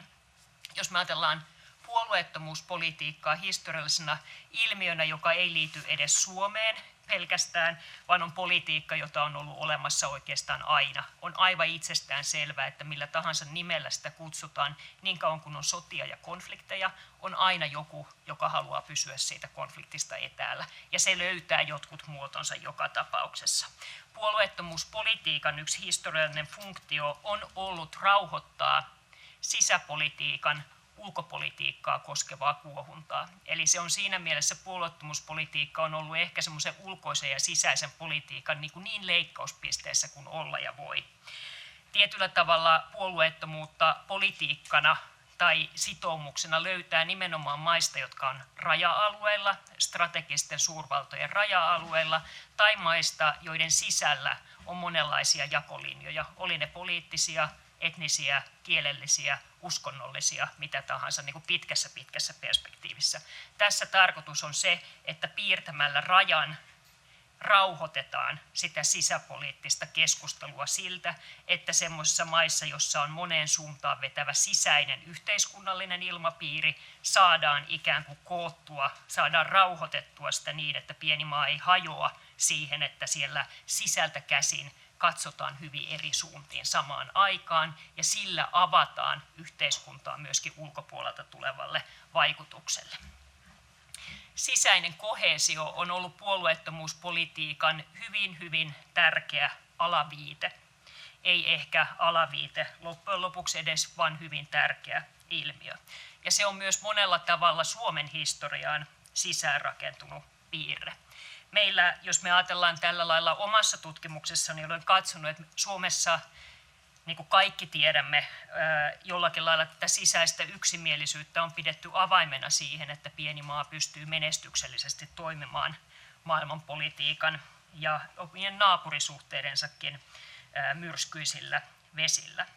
Meillä on ollut hyvin erilaisia kiinteysprojekteja sisäisesti. Meillä on ollut 20- ja varsinkin 30-luvulla kiinteysprojekti, jossa hyvin voimakkaan ulkoisen viholliskuvan kautta rakennettiin sisäistä yhteisyyttä ja rakennettiin sisäistä yhteisyyttä myöskin lain kautta rajaamalla tasavallan suojelulaissa osan sisäpoliittisesta toimintavapaudesta ikään kuin ulkopuolelle. Meillä on ollut toisen maailmansodan jälkeen, no sitten sota-aikien yksimielisyys on aivan itsestään selvä, miten se on rakennettu. Meillä on ollut toisen maailmansodan jälkeen tämmöinen ehkä Suomen tarve siirtyä toisen tyyppiseen viiteryhmään ja siinä hyvin keskeiseksi muodostui tämmöisen sisäisen koheesion luominen ikään kuin sosioekonomisen yhteiskunnallisen hyvinvoinnin tasa-arvon kehittämisen kautta, aluepolitiikan kautta, muiden tämmöisten isojen projektien kautta, jossa ajateltiin, että nostamalla sitä kotimaista tavallaan tyytyväisyyden astetta ja hyvinvointia, niin saadaan ikään kuin luotua perustaa sille tavallaan siinä myöskin sille sisäiselle kiinteydelle. Jos me ajatellaan sitä, itse olen tutkinut henkisen maanpuolustuksen historiaa, hyvin tärkeä oli tämä ajatus ubi bene, ibi patria, se missä on hyvä olla, sitä kohtaan tunnetaan kiintymystä ja puolustushalua ja sen varaan rakennetaan. Kylmän sodan jälkeen meillä oli hyvin voimakas usko Eurooppa-projektiin ja siihen, miten se tuottaa ikään kuin sisäistä konsensusta ja tuottikin. Ja se Eurooppa-optimismi rakensi myöskin tietyllä tavalla taloudellisen kasvun varaan, eli siinä mielessä tämä meidän halpa energiamme ja kaikki muut ratkaisut on ollut eräänlainen tapa, jolla ollaan luotu myös tyytyväisyyttä eurooppalaisissa yhteiskunnissa. Nyt meillä on varmasti käännekohta, ja itse mä ajattelisin, että tämän uuden tilanteen yksi merkittävimpiä seurauksia tulee olemaan myös se, että tämä tietyllä tavalla tämä meidän sisäinen keskustelu ja meidän sisäisen yksimielisyyden luomisen logiikka on uudenlaisten kysymysten edessä. Mihin tässä lähdetään? Minkälainen tapa valitaan tietyllä tavalla tässä uudessa tilanteessa sen sisäisen koheesion luomiseksi? Voidaan valita hyvin jyrkkä yksimielisyyden toive, voidaan valita sen tyyppinen yksimielisyyden toive, joka sallii enemmän myöskin sisäistä variaatiota, sisäistä keskustelua. Itse historioitsijana ajattelisin, että aidosti resilientti yhteiskunta pystyy sietämään tietyn määrän omaehtoisesti erimielisyyttä ja vapautta keskustella. Mitä yksimielisemmän tavallaan vaateen tai semmoisen niin kuin uhkaavan yksimielisyyden toiveen varaan se yksimielisyys rakentaa, sitä heikompi se tietyllä tavalla on sitten myöskin tämmöisen horjuvuuden edessä. Et sikäli se on niin kuin parempi. Tässä palataan ehkä Erik Allartin ajatuksiin 60-luvulta, että se on tavallaan hyvä sallia tietty määrä sisäistä pluralismia, jotta se kokonaisuus pysyy hyvin koossa. Ja näitä monia kehyksiä meillä varmaan kannetaan mukana edelleen. On mielenkiintoista ajatella, että miten tämä NATO-palikka tulee sovittumaan tähän hyvin huolella rakennettuun ulko- ja turvallisuuspolitiikan linjaan. Meillä on tämmöinen pienvaltiorealismi ja pragmatismin perinne, jota on korostettu monessa paikassa, ja sitten KV-järjestöjen yhteyteen ja niiden varaa ja niiden kautta rakennettu hyvinkin menestyksekäs toiminta tietyllä tavalla viiteryhmissä, joka perustuu nimenomaan yhteistyöhön, vuoropuheluun ja dialogiin. Millä tavalla me yhteensovitetaan se nyt yhä voimakkaammin niin kuin sekä arvoperustaista ulkopolitiikkaa toivotaan, miten se niin kuin asettuu suhteessa tähän realistiseen ja pragmaattiseen linjaan, josta Suomessa on paljon puhuttu. Ja toisaalta mikä on tämmöinen arvoperustaisuus, joka samaan aikaan rakentaa hyvin kovan turvallisuuden varaan, niin miten se suhteessa niin kuin löytää paikkansa sillä lailla, että saataisiin kuitenkin siitä menneestäkin ne monet hyvät asiat käyttöön. Ja tässä mä palaan ehkä mun viimeiseen pointtiini, joka on se, että mä uskon, että pienessä maassa on erityisen tarpeellista ja sitten taas toisaalta ulkopolitiikan taidossa on monella tavalla aivan olennaista hallita historia. Mä en usko, että Suomella on älyllisesti tai toiminnallisesti hirveän paljon varaa siihen, että se historia unohdetaan kokonaan ja ajatellaan, että tämä mitä oli toisen maailmansodan jälkeen on täysin käyttökelvotonta enää tässä päivässä, vaan jollakin tavalla pitäisi myöntää se, että minkälaisessa ajassa on toimittu aikanaan, löytää sieltä myönteisiä elementtejä, tunnistaa se, tässä palaa siihen hienovaraisuuteen tai siihen tarkkapiirtoisuuteen siinä menneisyyskuvassa, että siellä on ollut hyvin monenlaisia elementtejä, meillä on niitä edelleen tänä päivänäkin, ja että ne saataisiin jotenkin sovitettua tähän, ettei tulisi niin jyrkkiä katkoksia, jossa ikään kuin se menneisyys muuttuu tabuksi joltain osin jo itsessään. Ja historialle on järkevä rakentaa maassa, jossa joka tapauksessa meitä on aika vähän. Kiitos. Kiitos paljon erittäin hyvistä ajatuksia herättävistä alustuksista. Meillä on nyt parisenkymmentä minuuttia aikaa keskustelulle no siellä on jo käsiä pystyssä. Mä voisin sitten ensin professori Martti Häikiö, sitten suurlähettiläs Renne Nyberg ja vielä Kalevi Suomela siitä, niin vaikka Martti ja Renne ja Kalevi ja sitten otetaan toinen kierros.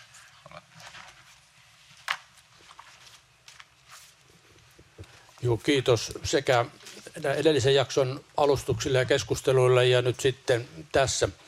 Kuuntelin erityisen herkällä korvalla kaikkia alustuksia. Mainitaanko siellä digikumousta? Kertaakaan ei ole mainittu. Mainitaanko energiamurrosta, energiapolitiikka? Kerran taisi vilahtaa siellä. Jos ajatellaan niin kuin tämän päivän tilannetta, jossa energiakriisi vyöryy erityisesti Saksaan. Koko tämä eurooppalainen energiapolitiikka on rakennettu tiettyjen oletusten varaan, jotka on nyt romahtanut. Siellä arvioidaan uudelleen. Olen aloittanut itse oman tutkijaurani ihan puhtaasti diplomatiahistoriasta ja politiikan tutkimuksesta, mutta olen kirjoittanut useita kirjoja nyt talouspolitiikasta ja sitten tästä teknologiamurroksesta. Ja minusta eletään tällä hetkellä juuri aikaa, jossa niin kuin sekä tämä digikumous että energiakumous tai energiamurros niin kuin tulee syvällisesti vaikuttamaan niin kuin turvallisuuspolitiikkaan ja kansainvälisen yhteistyön rakenteisiin. Ja toivoisin, että ulkopolitiikan tutkimuksessa niin kuin nämä aspektit tulee niin kuin väkevästi näkyviin. Kiitos. Kiitos ja kiitos näistä. Koko aamupäivä on ollut aivan erinomainen ja mä haluaisin erityisesti nyt puuttua pariin puheenvuoron tässä. Tapio Juntuselle, kun puhut keskinäisriippuvuudesta ja muusta, niin mulla oikeastaan tuli mieleen, että koko se lista, jonka sä kävit lävitse, edellyttää Venäjä-tutkimusta.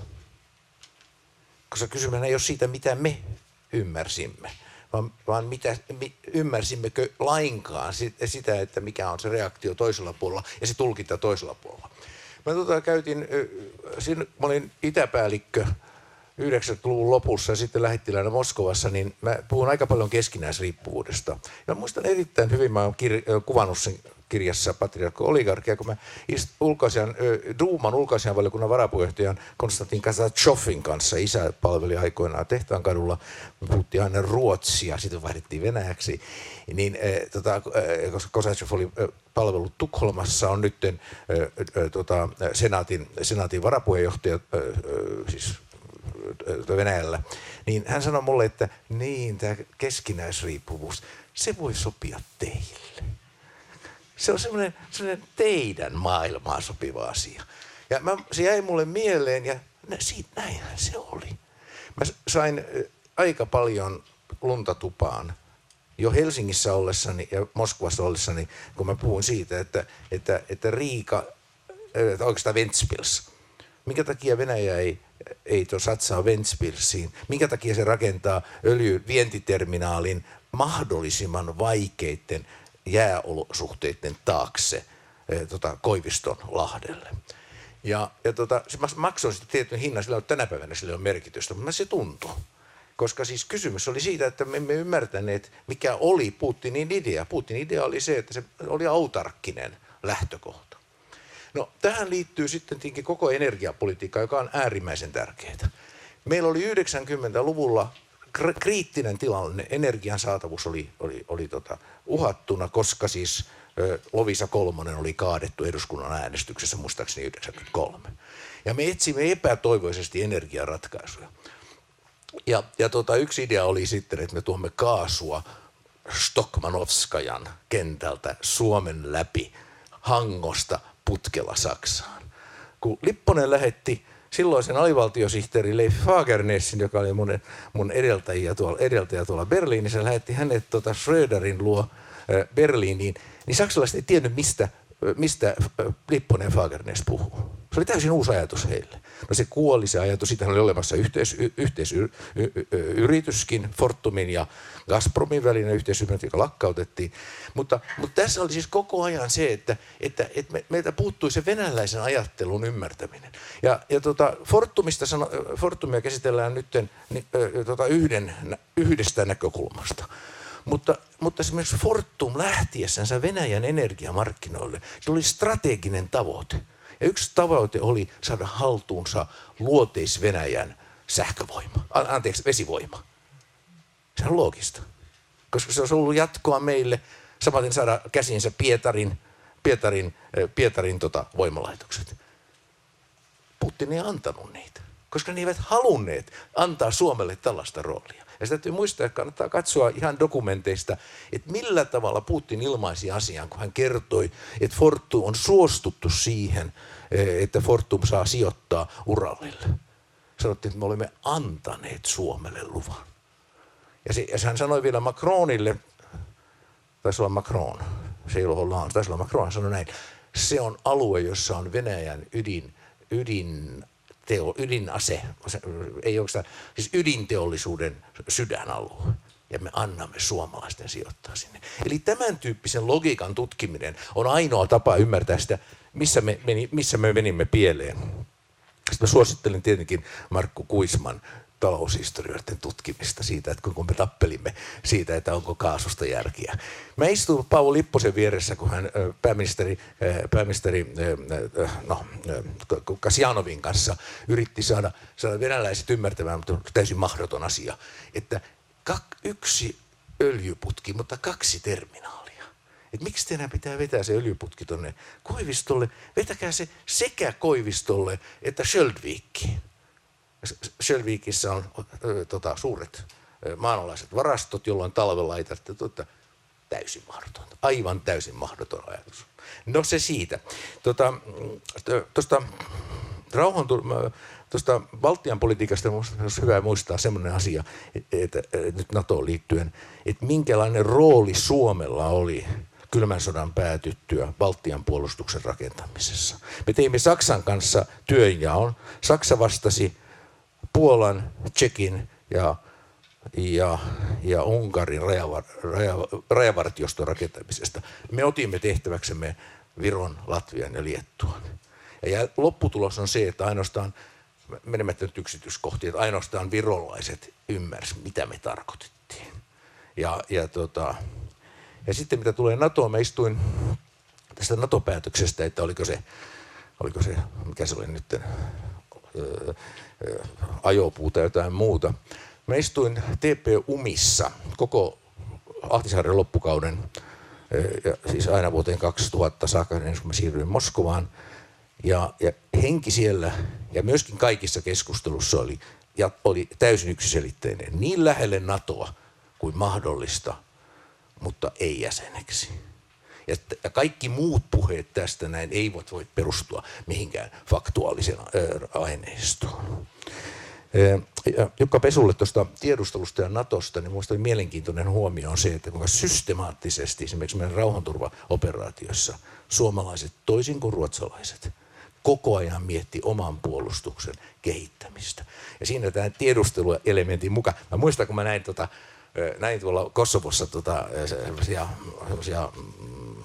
kontteja, jossa oli kauheasti antenneja. Mä täysin heti, mistä on kysymys, mutta ei ne pojat kertonut mulle, mitä ne tekee siellä. Eli toisin sanoen me oltiin koko ajan mukana ja meillä oli hyvin itsekäs näkemys siitä. Ja sen takia se ajopuuhomma on ihan, se ei todellakaan, se oli hyvin systemaattista. Sitten kun päätöksiä oltiin tehdä, niin kai tämä optio oli se vehikkeli, joka onnistuneesti vei meidät siihen pisteeseen, jossa me nyt ollaan. Siitä Kalevi on Matti, Anne Palmilla oli kysymys, voidaan ottaa 4 tähän ja sitten vastata, mitä haluatte. Mutta joo, olkaa hyvä. Joo. Kiitoksia. Mä en siis puhu tutkijana, enkä mä puhu diplomaattina, vaan turvallisuuspolitiikkaa 60-luvun alusta seuranneena kansalaisaktivistina. Kiitos kaikille 4 alustajalle. Kaikki oli erittäin kiinnostavia. Mun tekee mieli Tapio Juntusta erityisesti kiittää tästä ajan jaksotuksesta.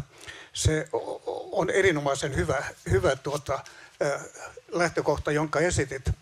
Mutta varsinaisesti mun puheenvuoropyytöni innosti tämä Johanna Rainio-Niemen puheenvuoro,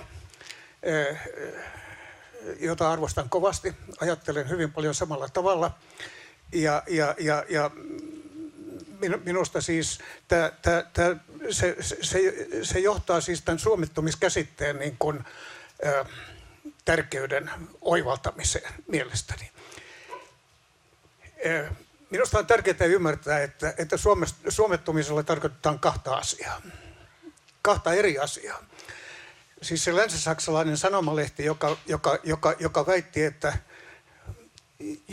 jos mä nyt muistan oikein ja olen ymmärtänyt oikein, että Suomen ulkopolitiikka myötäilee liiaksi Neuvostoliittoa. niin se on minusta ollut lähtökohtaisesti väärin. Myöskin Kekkonen aikoinaan oli sitä mieltä, että se oli väärä käsitys. Ja minusta Kekkonen oli oikeassa. Se, että Kekkosta on sitten tsymfattu paljon, niin se on voinut johtua ihan muista syistä. Totta kai hän oli ihminen, jolla oli pyrkyä, sitkoa ja nostetta, niin kuin on eräästä toisestakin suurmiehestä sanottu. Ja varmasti hän on ollut ärsyttävä ihminen monessa mielessä, mutta ulkopolitiikkaa hän johti taitavasti ja se oli viisasta, että Suomi piti niin kuin Kekkosen ulkopolitiikan johtajana. Mä en näe siinä siis mitään omituista, ja sen suomettumiskäsitteen liittäminen tähän on hölmöä. Sen sijaan se toinen suomettumiskäsite, jolla tarkoitetaan siis sitä, että meille syntyi sellainen kulttuuri, jossa niin kuin peesattiin Tehtaankatua ja käytettiin tätä Neuvostoliittokorttia siis sillä tavalla, että pelattiin ulos poliittisia vastustajia tässä kotimaan politiikassa väittämällä, että he ovat neuvostovastaisia tai jotakin sellaista. Niin se on ihan aidosti aihe, jota kannattaa tutkia, mutta sehän ei ole ulkopolitiikan tutkimusta, vaan se on, mä en oikein tiedä mitä tutkimusta, se on jotakin kulttuuritutkimusta, kulttuurihistorian tutkimusta tai jotakin sellaista, mutta se on, siis se on hirvittävä vaihe meidän suomalaisten historiassa ja se ansaitsee siis paljon enemmän tutkimusta ja ymmärrystä. Nimenomaan sitä taustaa vasten, että tällainen kulttuuri syntyi maassa, joka oli siis ulkopoliittinen selviytyjä. Sehän on komea historia, joka meillä on. Ja mun ajatukseni ja ymmärrykseni on se, että paljon siinä filosofiassa ja siinä tunteessa ja siinä ymmärryksessä, joka johti meidät siis maailmansodan jälkeiseen ulkopoliittiseen realismiin, niin siinä ei ole mitään sellaista, joka on ristiriidassa niiden ajatusten kanssa, jotka me tarvitsemme tänä päivänä. Siis tämä Suomen NATO-jäsenyys ei mitätöi sitä viisautta, joka johti meitä siis toisen maailmansodan jälkeen millään tavalla. Mutta tämä tuntuu olevan hirveän vaikea niin kuin joidenkin ihmisten ymmärtää. Että mä toivon, että näitä asioita voitaisiin hiukan enemmän selvittää. Kiitoksia. Ja vielä Anne Palmille ja sitten panelistit saa vastata. Kiitos Matti. Joo, mä oon Anne Palm, laajan turvallisuuden verkosto Visen toiminnanjohtaja ja on myös Suomen rauhanvälittäjäverkoston puheenjohtaja. Niin mä itse asiassa sitten otankin vain yhden kysymyksen tai kommentin. Mulla oli täällä kirjoitettu vaikka kuin monta. Tämä on ollut äärettömän mielenkiintoinen seminaari. Kiitos teille kaikille. On aina olla hyvä itseään älykkäämmässä seurassa ja tämä on ollut todella loistavaa keskustelua. Mä itse asiassa nostaisin vain yhden asian, minkä Rainioniemi nosti tuossa lopussa, ja joka on tänään tullut kyllä useammassa otteessa, että Suomen nykyulkopolitiikka, joka on ihmisoikeusperusteinen ja tukee rauhan pyrkimyksiä, rauhan välitystä, niin mitenkä tällainen pehmeän arvon ulkopolitiikka saadaan sitten istumaan kovan turvallisuuden NATOon.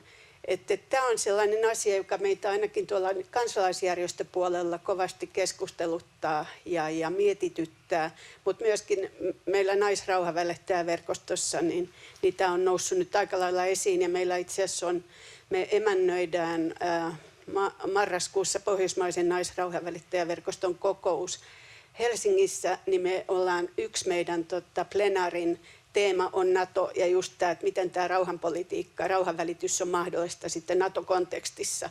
Että ainakin Suomi ja Ruotsi siitä sitten keskustelee muiden Pohjoismaiden kanssa.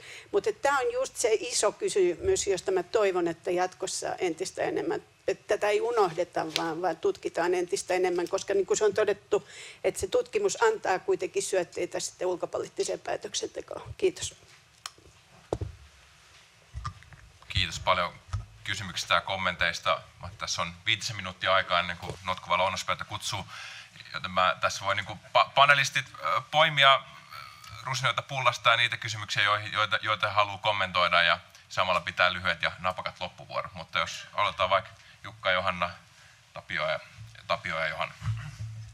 Joo, kiitos. Ehkä mä kommentoin tässä, kun kerran nousi tämä mun oma tutkimusaihe esiin, eli tämä rauhanturvaaminen ja kriisinhallinta, mihin myös tämä liittyy tämä rauhanvälitys. Niin, tosiaan mä oon samaa mieltä René Nybergin kanssa siitä, että siinä on ollut kyllä aika niin semmoinen kansallinen itsekäs intressi hyvin pitkälti. Ja siellä pohjalla nimenomaan, kun niitä päätöksiä tehdään, että mennäänkö jonnekin, niin sitten siellä on mietitty sitä puolustuspolitiikkaa, ja se oli myös kylmän sodan aikana hyvin vahvana. Siellähän rauhanturvaaminen oli semmoinen paikka, missä pystyttiin luomaan länteen myös niin kuin puolustusvoimien välisiä niin kuin suhteita ja luomaan yhteistyötä, koska muutenhan se oli aika mahdotonta. Jos puolustusvoiman komentaja matkusti länteen, niin kyllä sen piti mennä seuraavaksi Moskovaan, mutta niin se rauhan turvaaminen toimi eri logiikalla, ja pohjoismainen yhteistyö oli hyvin voimakasta, ja siellä myös mietittiin sitä tämmöisiä sodan ajan mahdollisia kuvioita, että mitä jos Neuvostoliitto hyökkää, niin tätä foorumia käytettiin myös tämmöisten ajatusten pohtimiseen. Ja sitten, mutta se julkikuva oli jotenkin, se ei oikein vastannut ehkä sitä, mä oon niin todennut, että se ei ihan vastannut ehkä sitä todellisuutta, että se oli oikeastaan aika pasifistinenkin se julkikuva. Ja se niin kuin yhdisti hyvin niin kuin suomalaisen puoluekentän oikealta vasemmalle, varsinkin sanotaan sieltä 70-luvulta lähtien. Ja siinä vaiheessa, kun kylmä sota päättyi, ja sitten oikeastaan se kriisinhallinta muuttui. Se muuttui sitä varten, koska konfliktit muuttu, mutta toisaalta myös sitä varten, koska YK oli myös mahdollista toimia ensimmäistä kertaa oikeastaan mahdollista, niin ne oli samalla puolella pelätty, se on aina ollut hyvin, ja nykyään näkyy taas, mitä tapahtuu, kun turvallisuusneuvosto ei toimi, eli mikään ei toimi, mutta siinä 90-luvun alussa oli tilanne, että se toimi, ja silloin näihin konflikteihin piti puuttua, ja sitten sisäisiin konflikteihin nimenomaan niin puututtiin. Oli niin kuin, käytettiin sotilaallista voimaa enemmän, mutta sitten ei se, niin se puolueettomuus ja sitten niiden osapuolten hyväksyntä ei ollut enää siinä keskiössä. Ja koska YK epäonnistui näiden hoitamissa, niin NATO tuli siihen mukaan. Ja tässä on niin se mielenkiintoinen, että jos niin se YK-operaatioiden hyväksyntä oli siellä 95% luokkaa kyselyissä, niin se NATO-EU-operaatioiden hyväksyntä oli siellä 36%, muistaakseni oli tämä luku. Eli se oli täydellinen romahdus, ja vaikka niinku se oli niinku turhankin ruusuinen kuva niistä YK-operaatioista, ja se ei niinku oikein sopinut tähän suomalaiseen ajatusmaailmaan enää ne uudet operaatiot. Mutta silti täällä Suomessa kuitenkin oli tiettyjä esimerkiksi hallinnon piirissä ja puolustusvoimissa hyvin ymmärrettiin se arvo, että mitä niissä operaatioissa osallistuminen tuo, ja ulkoministeriössä, niin Suomi sitten niin tavallaan vaikeuksien kautta lähti mukaan näihin operaatioihin, näihin uusiin operaatioihin myös. Ja niin, no tämä oli tämmöinen kommenttipuheenvuoro tästä tematiikasta, ja siihen liittyy myös tämä tiedustelu, mistä oli puhetta ja näin. Johanna. Joo, kiitoksia. Mä yritän olla nopea tässä omassa puheenvuorossa, koska teille oli ihan suoria kysymyksiä myöskin tuossa. Tämä on tärkeää, suomettumisen sisäpoliittisen logiikan ymmärtäminen. On samaa mieltä siitä, että sitä on välillä hyvin vaikea sovittaa ulkopolitiikan tutkimukseen. Silti on näin, että näinä hybridiaikoina tämä on entistäkin olennaisempi kysymys tietyllä tavalla, tämä sisäisen ja ulkoisen sulautuminen yhteen. Ja tietyllä tavalla, mitä vähän Tapio Rauniokin sanoi tuossa aikaisemmin, että tällä hetkellä myöskin nämä vaikutusmahdollisuudet sosiaalisen median kautta ja ylipäätänsä, niin ne on niin kuin yhä vähemmän ylipäätänsä kenenkään hallussa, että miten nämä menee. Mä luulen, että se suomettumisen sisäisen logiikan pohtiminen väistämättä olisi hyödyllistä. En tiedä, mikä sukupolvi sen tekee, mutta se on hyödyllistä ehkä myöskin sen takia, että ei ole millään tavalla niin, että se olisi asia, joka voi tapahtua vain 70-luvulla niissä oloissa, vaan se peruslogiikka, jossa tavallaan syntyy sisäistä hajaannusta sen takia, että on niin eriäviä mielipiteitä ja vaikea hallinnoida sitä. 70-luvulla se oli toki hyvin vaikeaa senkin takia, että oli niin paljon asioita, joista ei voinut puhua suoraan, eli sitä ei niin kuin tavallaan sitä oli niin kuin vaikea ilmeisesti pitää, en nyt ole itse sitä kokenut, mutta päättelen monesta, että se on hyvin traumatisoiva aikalaisille ollut tämä kyseinen aika, ja toki se on semmoinen asia, jolta toivoisi voimansa säästää tulevat sukupolvet. Ja sitten toinen asia oli tämä, mistä hyvin tärkeä kysymys, ja sitä toki itsekin mietin, ja ihan ulkopolitiikan tutkijana tunnustaen ja tunnistaen sen valtavan työn, mitä kylmän sodan jälkeen on tehty tällä sektorilla, niin kuin Suomen tavallaan ikään kuin tämmöisen turvallisuuden viejäjänä, laajan turvallisuuden työtä, kansalaisjärjestöjen tekemä työ, kaikenlainen semmoinen niin kuin tavallaan laajasti yhteiskunnallista kestävyyttä rakentava työ Suomen ulkopuolella, niin miten se potentiaali saadaan pidettyä niin, että ne hyvät asiat, mitkä siihen liittyy, olisi relevantteja edelleen tässä päivässä. Se on iso kysymys, ja siinä mielessä ehkä peräänkuuluttaisin, ajattelen näin, että isoissa murroksissa yleensä aina se, jolla on kaikista valmein konsepti toimia ja valmein johtamismalli olemassa, saa etusijan, ja tämä murros on aina aika kriittinen, koska niissä murroskohdissa tietyllä tavalla kuka se on, joka pystyy puhumaan tavallaan kovalla äänellä. Että ehkä se olisi näin, että jos meillä oli ennen ulko- ja turvallisuuspolitiikka, niin se täytyy niin kuin miettiä, että se on edelleen tavallaan, että siinä on myös se ulkopolitiikkapuoli, ja ulkopolitiikasta täytyy myös puhua, vaikka turvallisuus on meillä nyt niin kuin hyvin keskeisessä roolissa tällä hetkellä, niin, ja toki sitten poliittisiin päättäjiin kohdistaisin katsetta myöskin, että tutkijakommentit hyvin harvoin niin kuin kauhean pitkälle kantaa tai edes toimijoiden itsensä. Kiitos. Joo, kiitoksia ja kiitos erityisesti René Nybergille hyvästä kommentista. Otan siitä nyt koppia. Tämä keskinäisriippuvuus ajattelu oikeastaan lähti ehkä hieman varomattomille vesille siinä, koska ei ole niin kuin oma ydintutkimusaihe, mutta se oli lähinnä esimerkki. Mä yritin niin kuin hahmottaa sitä siltä kannalta, että mitä tässä hetkessä, meillä on nyt selkeästi jonkunlainen iso murros käsillä, jonka niin kuin praktisia implikaatioita me niin kuin nähdään jo, mutta se syvempi merkitys ehkä hahmottuu jonkun ajan päästä. Niin tämmöisellä hetkellä näkisin, että menneisyys saattaa näyttää niin kuin kirkkaalta ja selkeältä ja joku tietyt niin kuin virheliikkeet jotenkin niin kuin ylikorostuu, jolloin se konteksti juurikin ehkä saattaa hukkua se, että mitä vaihtoehtoja oli, minkälaisissa ajatustraditioissa, minkälaisia ideoita, teorioita ja maailmankatsomuksia oli valloillaan silloin menneisyydessä, joka tekee asioista ymmärrettäviä ja selittäviä. Totta kai ilmeistä on tässä, että se Venäjän niin kuin näkökulma tai se, että mikä heillä oli niin kuin näkökulmana näissä asioissa, niin olisi niin kuin keskeistä ottaa huomioon.